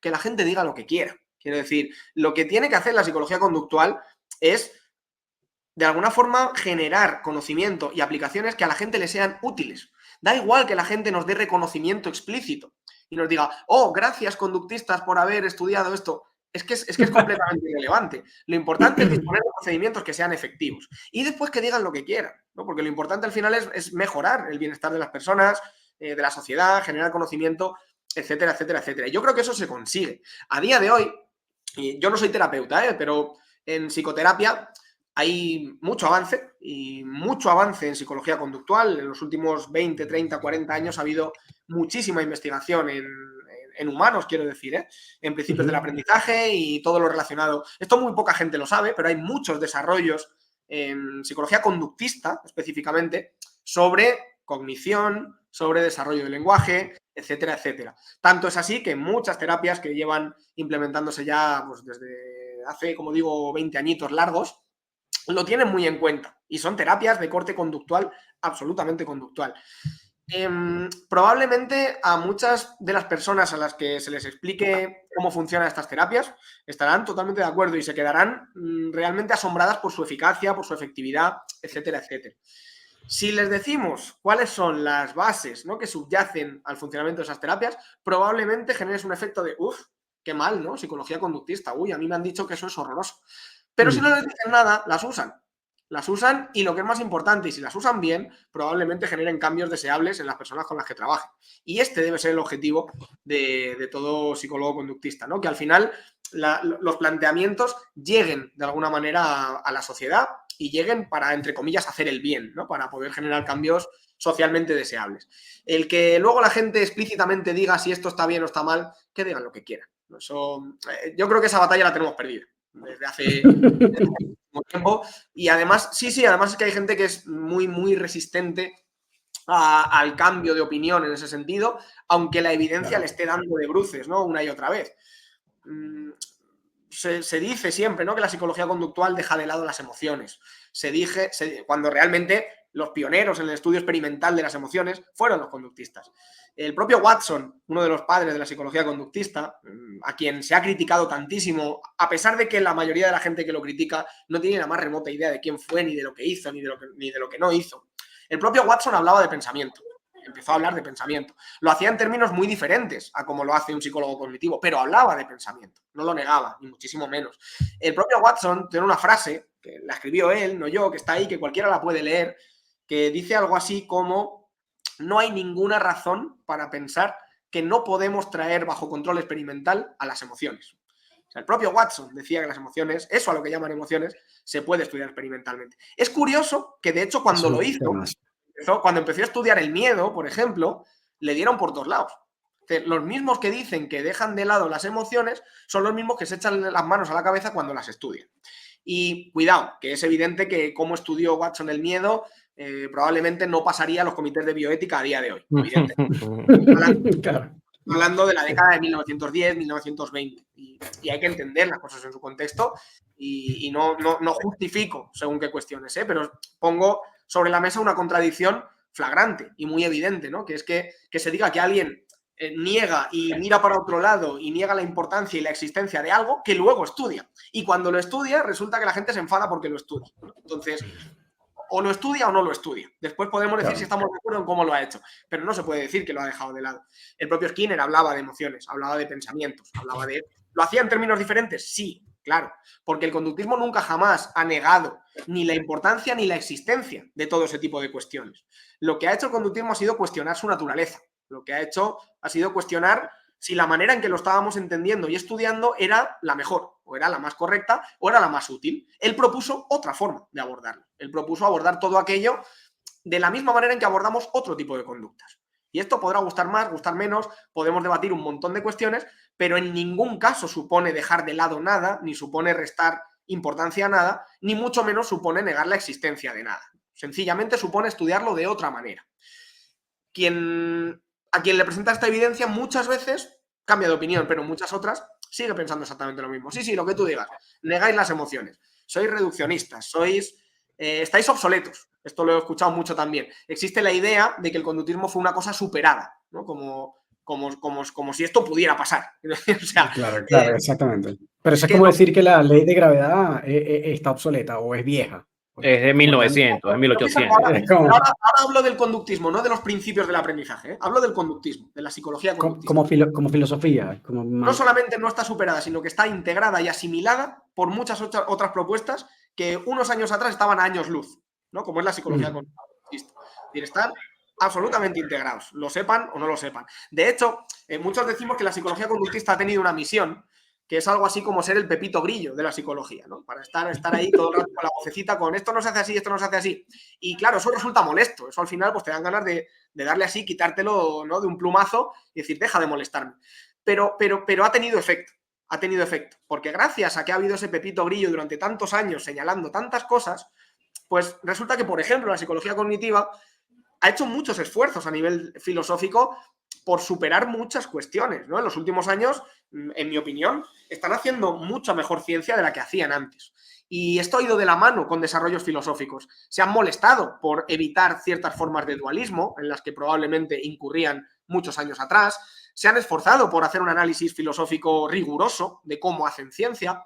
Y todo esto, es mi opinión, probablemente no se habría hecho de la manera en que se ha hecho si no hubiese habido un Pepito Grillo conductista diciendo que había que tener cuidado con según qué cosas. Entonces yo creo que la misión del conductismo está cumplida en ese sentido y nunca podrá ser superado por eso mismo, porque es que ha servido para hacer avanzar la ciencia, que es para lo que tiene que servir siempre una filosofía científica, o una filosofía de la ciencia en este caso, para que la ciencia se haga cada vez en mejores condiciones y de esta forma el conocimiento que se genera al respecto sea cada vez de mayor calidad. De esta manera entendemos mejor cómo funciona el mundo y, por tanto, seremos capaces probablemente de desarrollar aplicaciones mucho más eficaces para aquellos problemas que nos preocupen, ¿no? Y que tengan que ver con ese dominio de estudio, que en este caso es el comportamiento, y o, como otros dicen, los procesos cognitivos. O sea, el conductismo no se ha superado. El conductismo, desde que surgió hasta el día de hoy, coexiste y ha coexistido con otras aproximaciones. A veces ha presentado más distancia conceptual con ellas, a veces menos, pero siempre ha habido una coexistencia. No es cierto eso de que ha habido cambios de paradigma en un sentido kuhniano, ¿no? De que primero estás tú aquí y ahora llegan estos. Hay quien habla de la revolución cognitiva como algo que realmente pasó y se lo creen, ¿no? Y dicen, realmente hubo una revolución y echaron a los conductistas a la hoguera y ya no hubo conductistas nunca más y ahora solamente hay cognitivos en su lugar. Eso no pasó, ¿no? En todo momento hubo diferentes aproximaciones que coexistieron y algunas en algunos momentos tuvieron algo más de popularidad, algo más de presencia y otras menos, pero no es cierto que ninguna de ellas muriera como consecuencia de que apareciera otra con más fuerza. Esto no es verdad. Lo que sí bueno, no murió, pero lo que sí probablemente quedó herido de muerte fue el abordaje precientífico a nivel académico del comportamiento, gracias al auge del conductismo, posteriormente del cognitivismo y de las perspectivas de psicología científica, ¿no? Decías tú antes que no sabías si era un buen término la psicología científica. Es un término que no sé si es bueno o no, pero que probablemente siga siendo necesario. Debería ser una redundancia, pero es una necesidad, ¿no? Porque en la medida en que hay gente que dice hacer psicología, pero no desde una perspectiva científica, pues habrá que recalcar que algunos sí tratamos de movernos en ese ámbito científico, ¿no? Claro. Oye, qué interesante eso, psicología científica como redundancia, porque la psicología es una ciencia. Y claro, y quien la usa, es que al final no es psicología. Si tienes una serie de preceptos que no pueden ser validados, que no pasan las pruebas básicas de la observación, eso ya es como una pseudo psicología probablemente. Vale, y ahí quiero como colocar ahí un punto, un pin sobre algo. Bien es cierto que, por todo lo que estamos revisando, como la aproximación filosófica desde el conductismo es algo que se mantiene al día de hoy y no ha quedado obsoleta por todo lo que nos has explicado, y en algún momento haces nuevamente, por esto de que la gente solapa conductismo con condicionamiento operante, ¿ya? Entonces, en esa misma línea, los principios, no sé cómo formularlo, pero en esencia el uso del sistema de consecuencias para modificar el comportamiento, eso sigue estando vigente hoy día más que nunca. Claro. ¿Sí? Lo planteo porque absolutamente. Lo que pasa es que hay mucha gente que lo niega. Hay mucha gente que lo niega. Pero es lo que decíamos antes, por mucho que niegues la fuerza gravitatoria, sigues pegado al suelo. Y por mucho que niegues que hay consecuencias que mantienen nuestro comportamiento, pues resulta que las consecuencias siguen manteniendo nuestro comportamiento. Y de hecho, la gente que dice que las consecuencias no mantienen nuestro comportamiento, obtiene consecuencias por decir eso. Y por eso lo sigue diciendo, ¿no? Y esto es la paradoja del negacionista del condicionamiento operante, que no puede dejar de exponerse al mismo, ¿no? Y al final es lo que hay. El problema es que el condicionamiento operante no se ha entendido bien.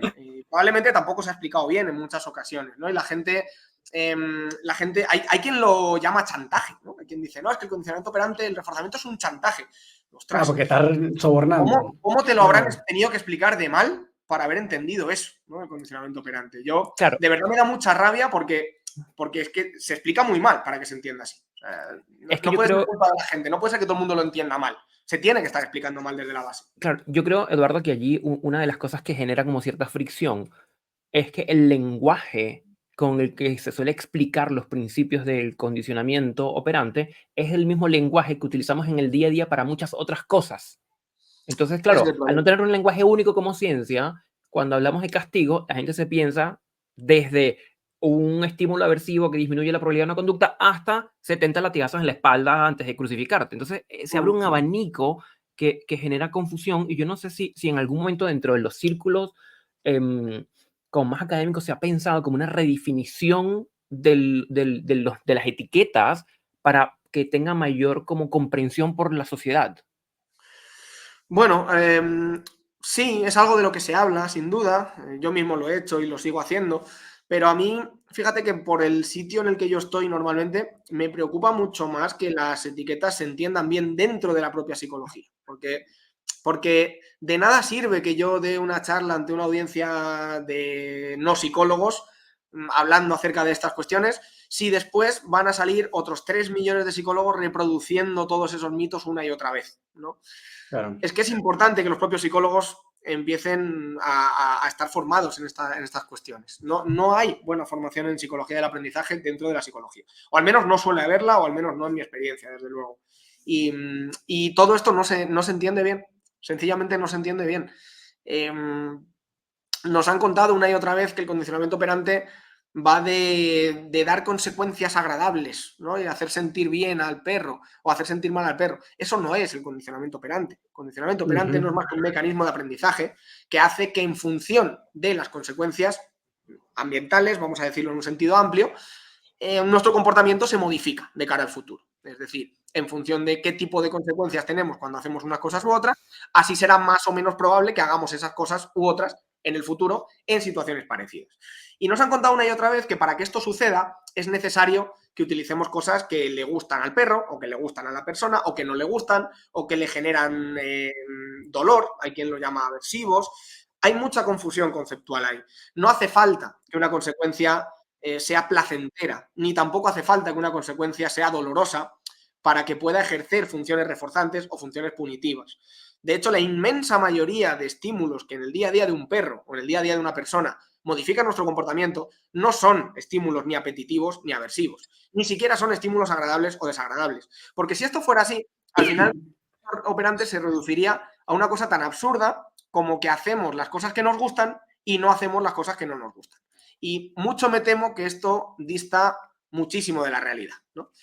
Lo cierto es que hacemos muchas cosas en nuestro día a día que no nos gustan, que no disfrutamos y las hacemos una y otra vez. Entonces, probablemente haya reforzadores ahí que no nos gustan, pero refuerzan nuestro comportamiento. ¿Por qué? Porque probablemente nos permiten un buen grado de ajuste con respecto a las demandas del medio en esos contextos en los que nos movemos. El concepto de ajuste es un concepto que no se ha divulgado y que no se entiende y que normalmente incluso no se entiende ni se maneja ni siquiera entre psicólogos. Entonces, ¿cómo voy a pedir yo a la población que maneje ese tipo de conceptos si los pocos acercamientos que tienen a la psicología del aprendizaje es a versiones tremendamente distorsionadas de lo que es la psicología del aprendizaje, ¿no?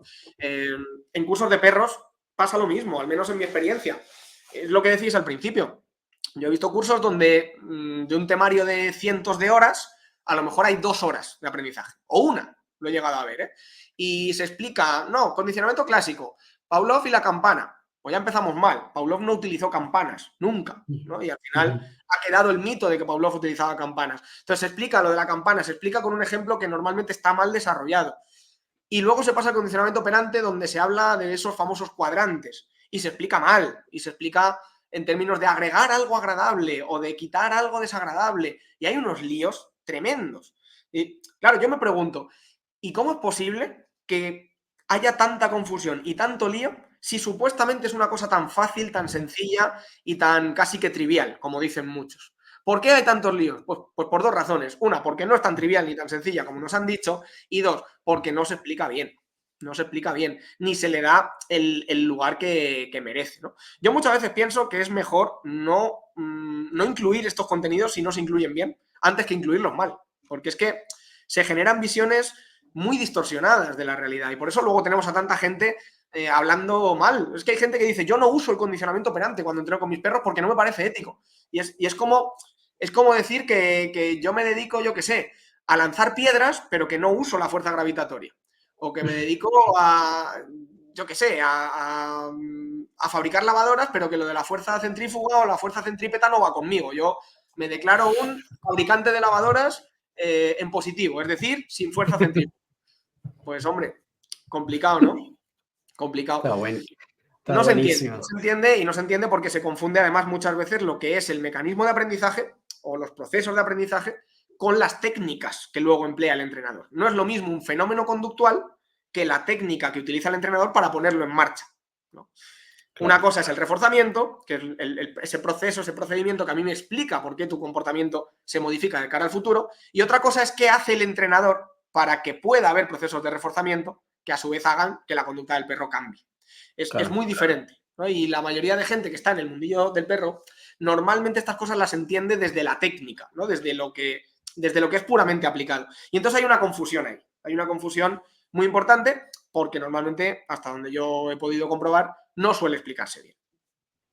Y me parece incluso, Eduardo, que esto Buenísimo. permea inclusive a investigadores, porque me parece haber leído estudios científicos que dicen, y se utilizó castigo, chorros de agua, y es como, pero lo estás definiendo de a priori, que es que el chorro de agua va a ser un castigador. Entonces, Sí. desde la conceptualización hay un error que evidentemente hace que todo el resto del desarrollo como que no haga sentido. Sí, pasa muy a menudo. Pasa muy a menudo. De hecho, buena parte de algunas de las confusiones que hay al respecto de cómo utilizamos la terminología vienen a veces de manuales básicos, ¿eh? Vienen de manuales escritos por investigadores básicos, porque al final son profesionales que están en un contexto muy acotado, donde normalmente utilizan la terminología de una manera muy precisa, porque en ese contexto está todo muy controladito, o al menos lo suficientemente controlado como para poder hacerlo. Y normalmente cuando un investigador dice, hemos utilizado como reforzador la comida, incluso lo dice antes de usarla, ¿no? Cosa que no se debería hacer, lo hace porque en esas condiciones se ha demostrado de manera controlada, tiende a funcionar como reforzador. Entonces, Claro. ¿qué es lo que pasa? Que los investigadores básicos esto lo saben, son conscientes de cuáles son las condiciones necesarias para que se reproduzca algo. La gente de fuera no. Entonces, cuando un investigador básico plasma en sus textos estas cosas y tiene ese deje, ¿no?, de permitirse según qué lujos a nivel terminológico, cuando eso sale más allá de las propias fronteras del laboratorio, se empieza a malinterpretar.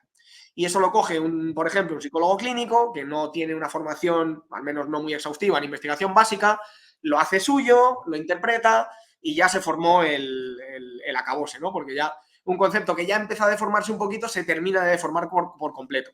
Y no digamos ya cuando ese clínico forme a otros clínicos y supuestamente les forme en el apartado básico con ese conocimiento que ya le viene deformado, ¿no? Al final aquí, eso en España le llamamos el teléfono escacharrado. Es que al final el mensaje original llega muy distorsionado al destinatario, ¿no? Final.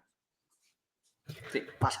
Oye, Eduardo, yo quería, bueno, voy a abrir espacio en otra rama, no me quiero, porque sé que, bueno, ya tenemos un buen rato hablando y no queremos tampoco quitarte demasiado tiempo, pero no me quiero ir sin antes como que tocar no sé si el último punto, pero que me genera mucha curiosidad de cómo lo ves tú. En los últimos tiempos, en el tema o en la industria canina se ha hecho sumamente popular como todo este aspecto vincular o de la presencia o el tratar de investigar o entender el vínculo, ¿no?, entre el perro y el humano. Cosa que además desde el mismo término como que muchas veces pasa lo mismo, ¿no?, con lo que estás hablando, como que ¿qué es el vínculo? Como que no hay una definición clara, ni cómo se mide, ni qué es, ni cómo se come, ni nada. Entonces, y hoy hacia eso, que por supuesto parte de, tú sabes, del experimento de la situación extraña, y qué sé yo. Pero siento que como que hay baches en el mismo, solamente incluso en el mismo experimento, y que también he escuchado a conductistas, bueno, decir que la verdad es que no está como muy, no es como muy válido este experimento como base para un desarrollo teórico. Entonces, ¿cómo lo ves tú desde la psicología para humanos y luego como esa traslación al universo de los perros? Pues hombre, yo más allá de hablar de la validez o no validez, sí me gustaría resaltar lo que puede llegar a ser problemático de eso. O sea, a mí me parece bien que se estudie todo lo que tiene que ver con la interacción perros humanos, o sea, por supuesto, faltaría más. El Ujú. problema que yo veo es que al final, como humanos verbales que somos, tendemos a poner una palabra para las cosas que vemos, que eso está muy bien porque nos permite movernos por el mundo, pero al mismo tiempo nos juega una mala pasada en el momento en el que utilizamos esas palabras para intentar explicar o dar explicación a aquellas cosas en las que nos hemos basado para poner la palabra.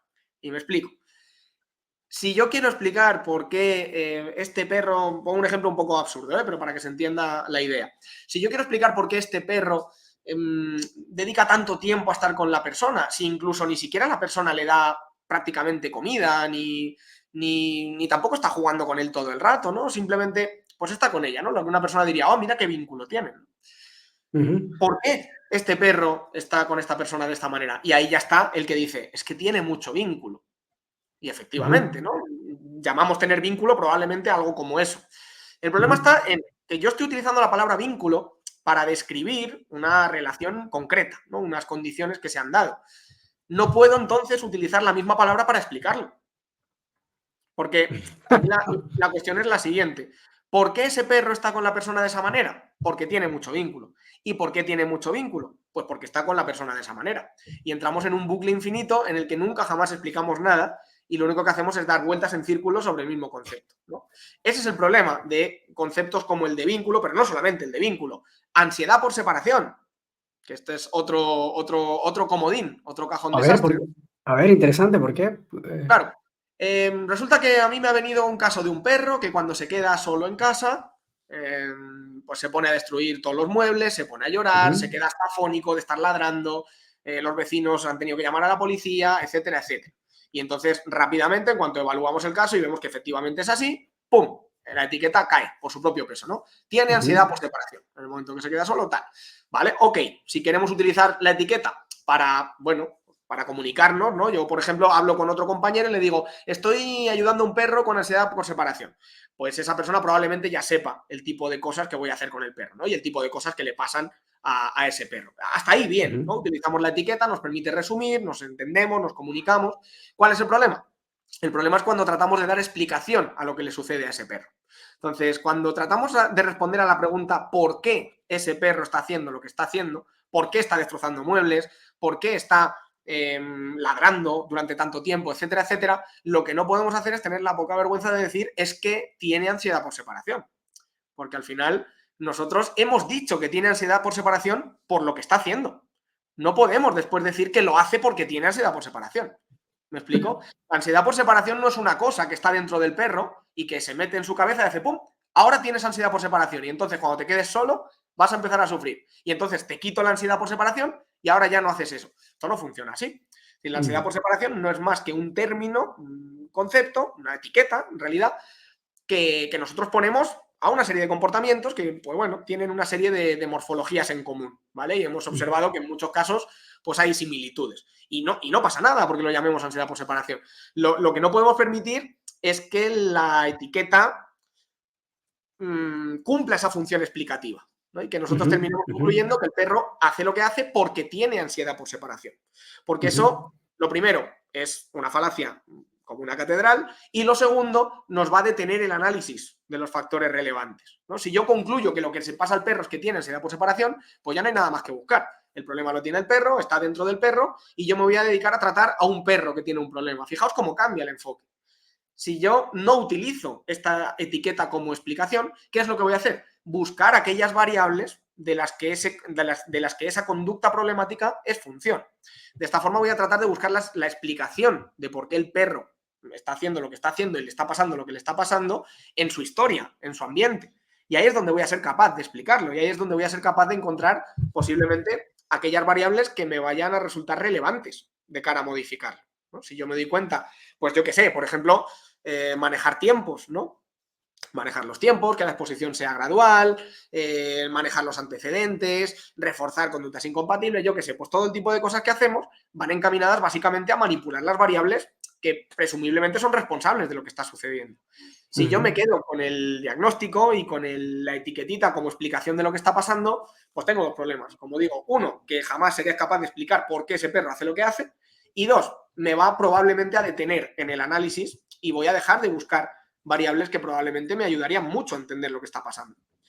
Pues lo mismo pasa con el vínculo, ¿no? Yo no puedo decir que este perro hace lo que hace porque tiene vínculo, cuando yo estoy diciendo que tiene vínculo solamente porque hace lo que hace. ¿Me explico?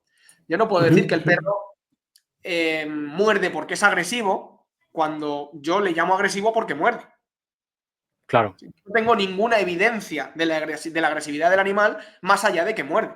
Entonces, es una palabra que yo he puesto y que yo he utilizado a lo que estoy viendo. Después no puedo decir que lo que estoy viendo se explica por la palabra que yo le he puesto después. ¿Qué quiero decir? Está buenísimo. Esto es un clásico, y con el vínculo yo creo que lo que pasa es exactamente lo mismo que pasa otras veces. Dicho eso, insisto en lo que decía al principio. No quiero decir que no me parezca interesante estudiar el vínculo. Mi problema tiene más que ver con utilizar eso a modo explicativo.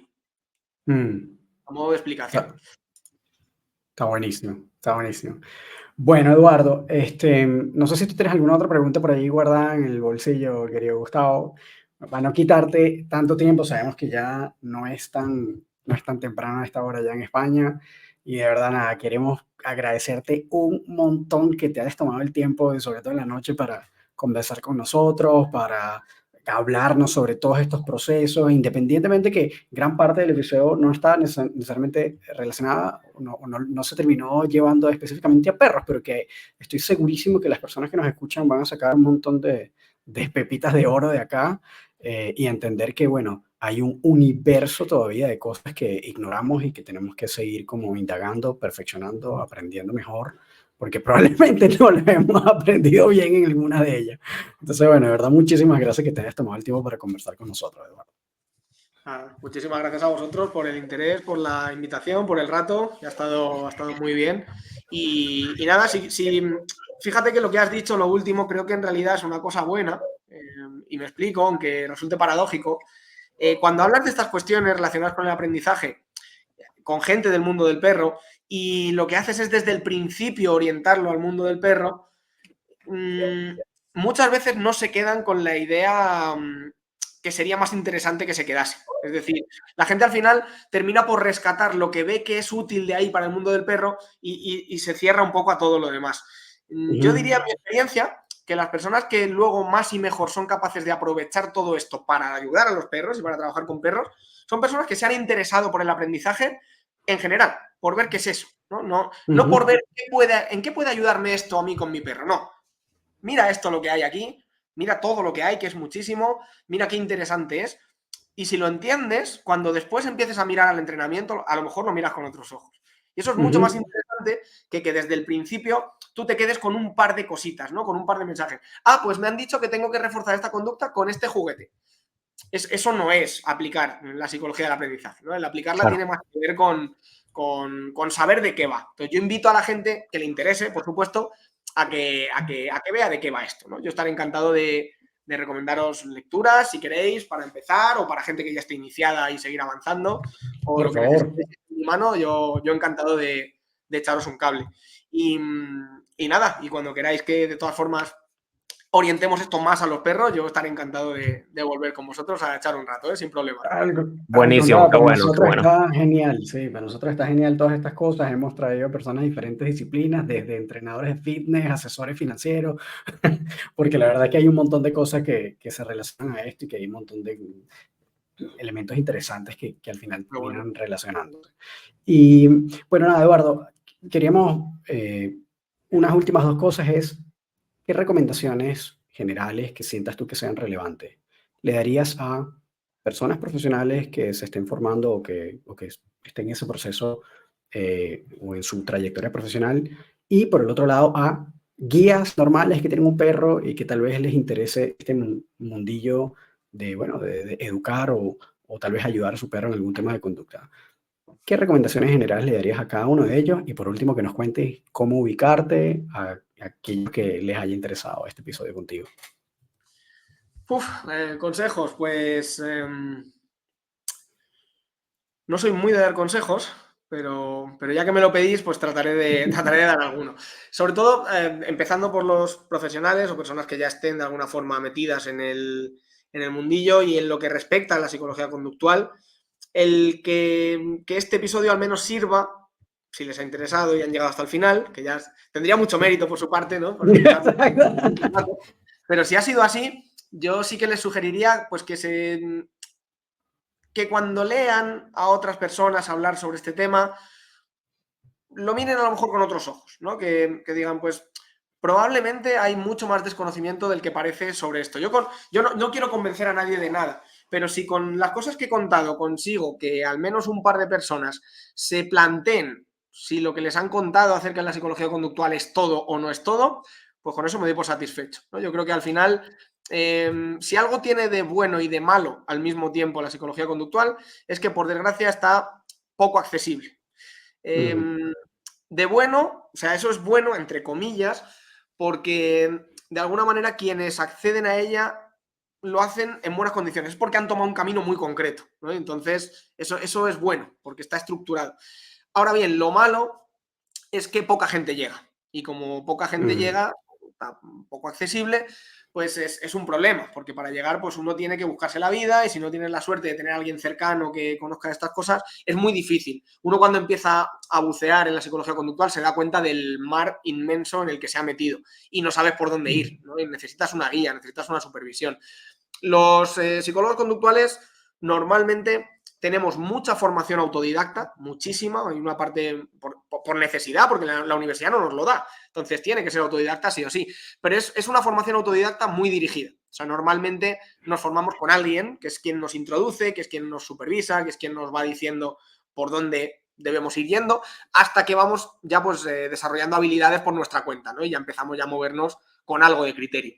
Entonces, bueno, yo les animo a que si les interesa, que no tengan ningún problema en ponerse en contacto con las personas que, como puedo ser yo o cualquier otro que vean que esté metido en esto, para pedir pues asesoría, orientación, recomendaciones o lo que necesiten, porque normalmente van a recibir una respuesta de muy buen grado y sin ningún problema, y va a tener que ser así, porque si no, es verdad que se puede hacer un poco arduo el buscar información por tu cuenta, te vas a encontrar todo tipo de cosas, es difícil al principio discernir lo que tiene más valor y lo que tiene menos.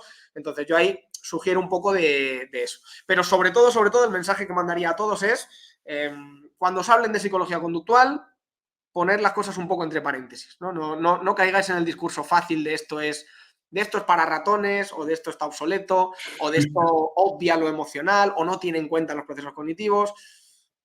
Igual no es tan verdad como se ha creído mucho tiempo, todas esas cosas. Así que simplemente con generar una duda, yo ya estaré contento.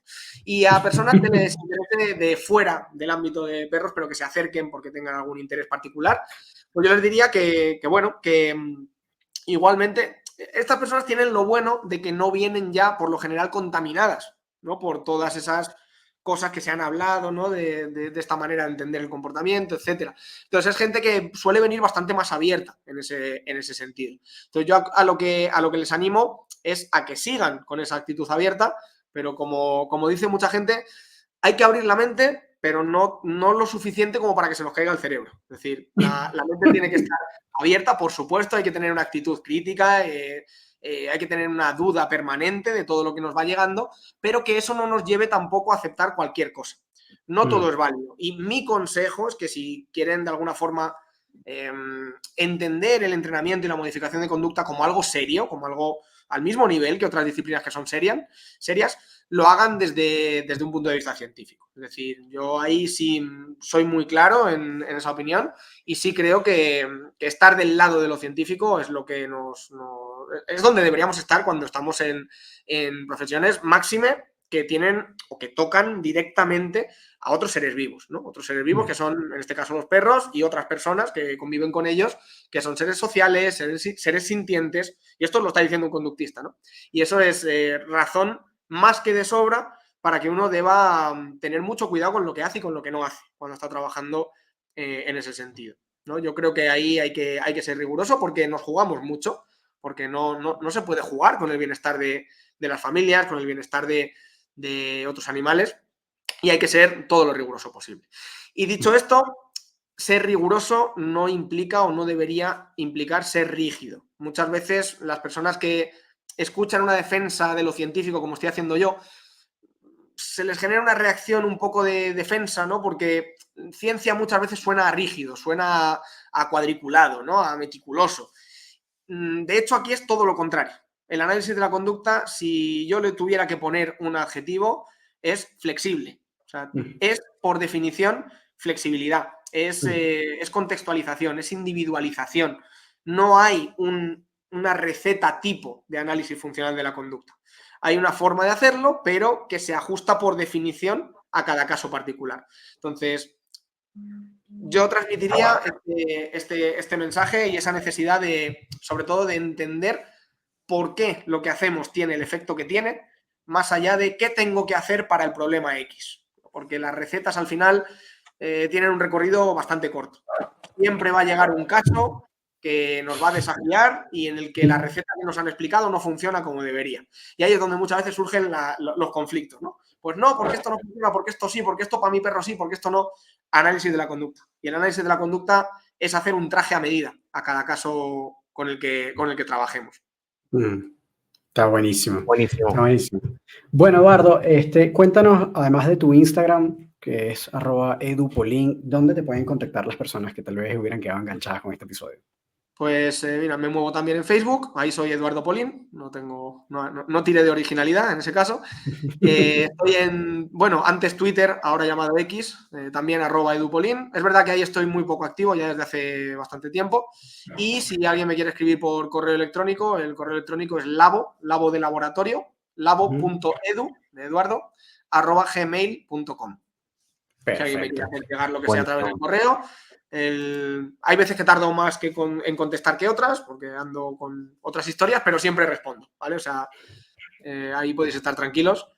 Y nada, quien me quiera hacer llegar cualquier consulta o queja o sugerencia, yo encantado de recibirlo. Fantástico. Bueno, Eduardo, la verdad, muchísimas gracias nuevamente por haberte quedado tanto rato con nosotros, por la buena onda y por haberte tomado el tiempo. Y muchísimas gracias y esperamos que ojalá nos podamos encontrar en un siguiente episodio. Claro que sí. Muchísimas gracias, Eduardo. Que estés súper bien. Eso significaría que ha sido reforzante. Así es. Claro que sí. Exactamente. Exactamente. Muchísimas gracias. Que estés súper bien. Estamos ahí en contacto. Un abrazo. Vale, chao. Vale, Muy bien, Román, cuéntame. ¿Qué tenemos? Bueno, ¿no? Ahí te das cuenta que, bueno, la conclusión a la que siempre llegamos cada vez que tenemos invitados, ¿no? Que no sabemos nada. Mierda, sí, somos unos fucking mandriles, no tenemos ni idea de nada. Pero está buenísimo. Cada vez que como que termino así, termino contento porque quiero seguir aprendiendo, estudiando, claro, sí. Lo único que sí es que como que me ha generado un poco de ansiedad porque siento que no me alcanza el tiempo para nada y no sé si me va a alcanzar para aprenderlo todo, pero bueno, es el temas existenciales y no hay manera. Bueno, pero se hace el intento de todas maneras. Vale, bueno, para todos los que se hayan quedado hasta acá, muchísimas gracias por haberse quedado hasta el final de este episodio. Esperamos que les haya gustado. Recuerden que pueden contactar a Gustavo como @elprofesorcanino y a mí como @ron.dogtrainer si quieren contactarnos también a través del del Instagram del podcast. Es Laboratorio Canino Podcast. Aprovechen, si nos están escuchando en YouTube, denle a la campanita para que se suscriban, denle like al video. Si están en Spotify, háganos un review y esperemos que con todas las estrellas completas. Así que bueno, nada, muchísimas gracias y nos vemos entonces en un próximo episodio. Que estén súper bien, como siempre. Cuídense. See you later, alligator.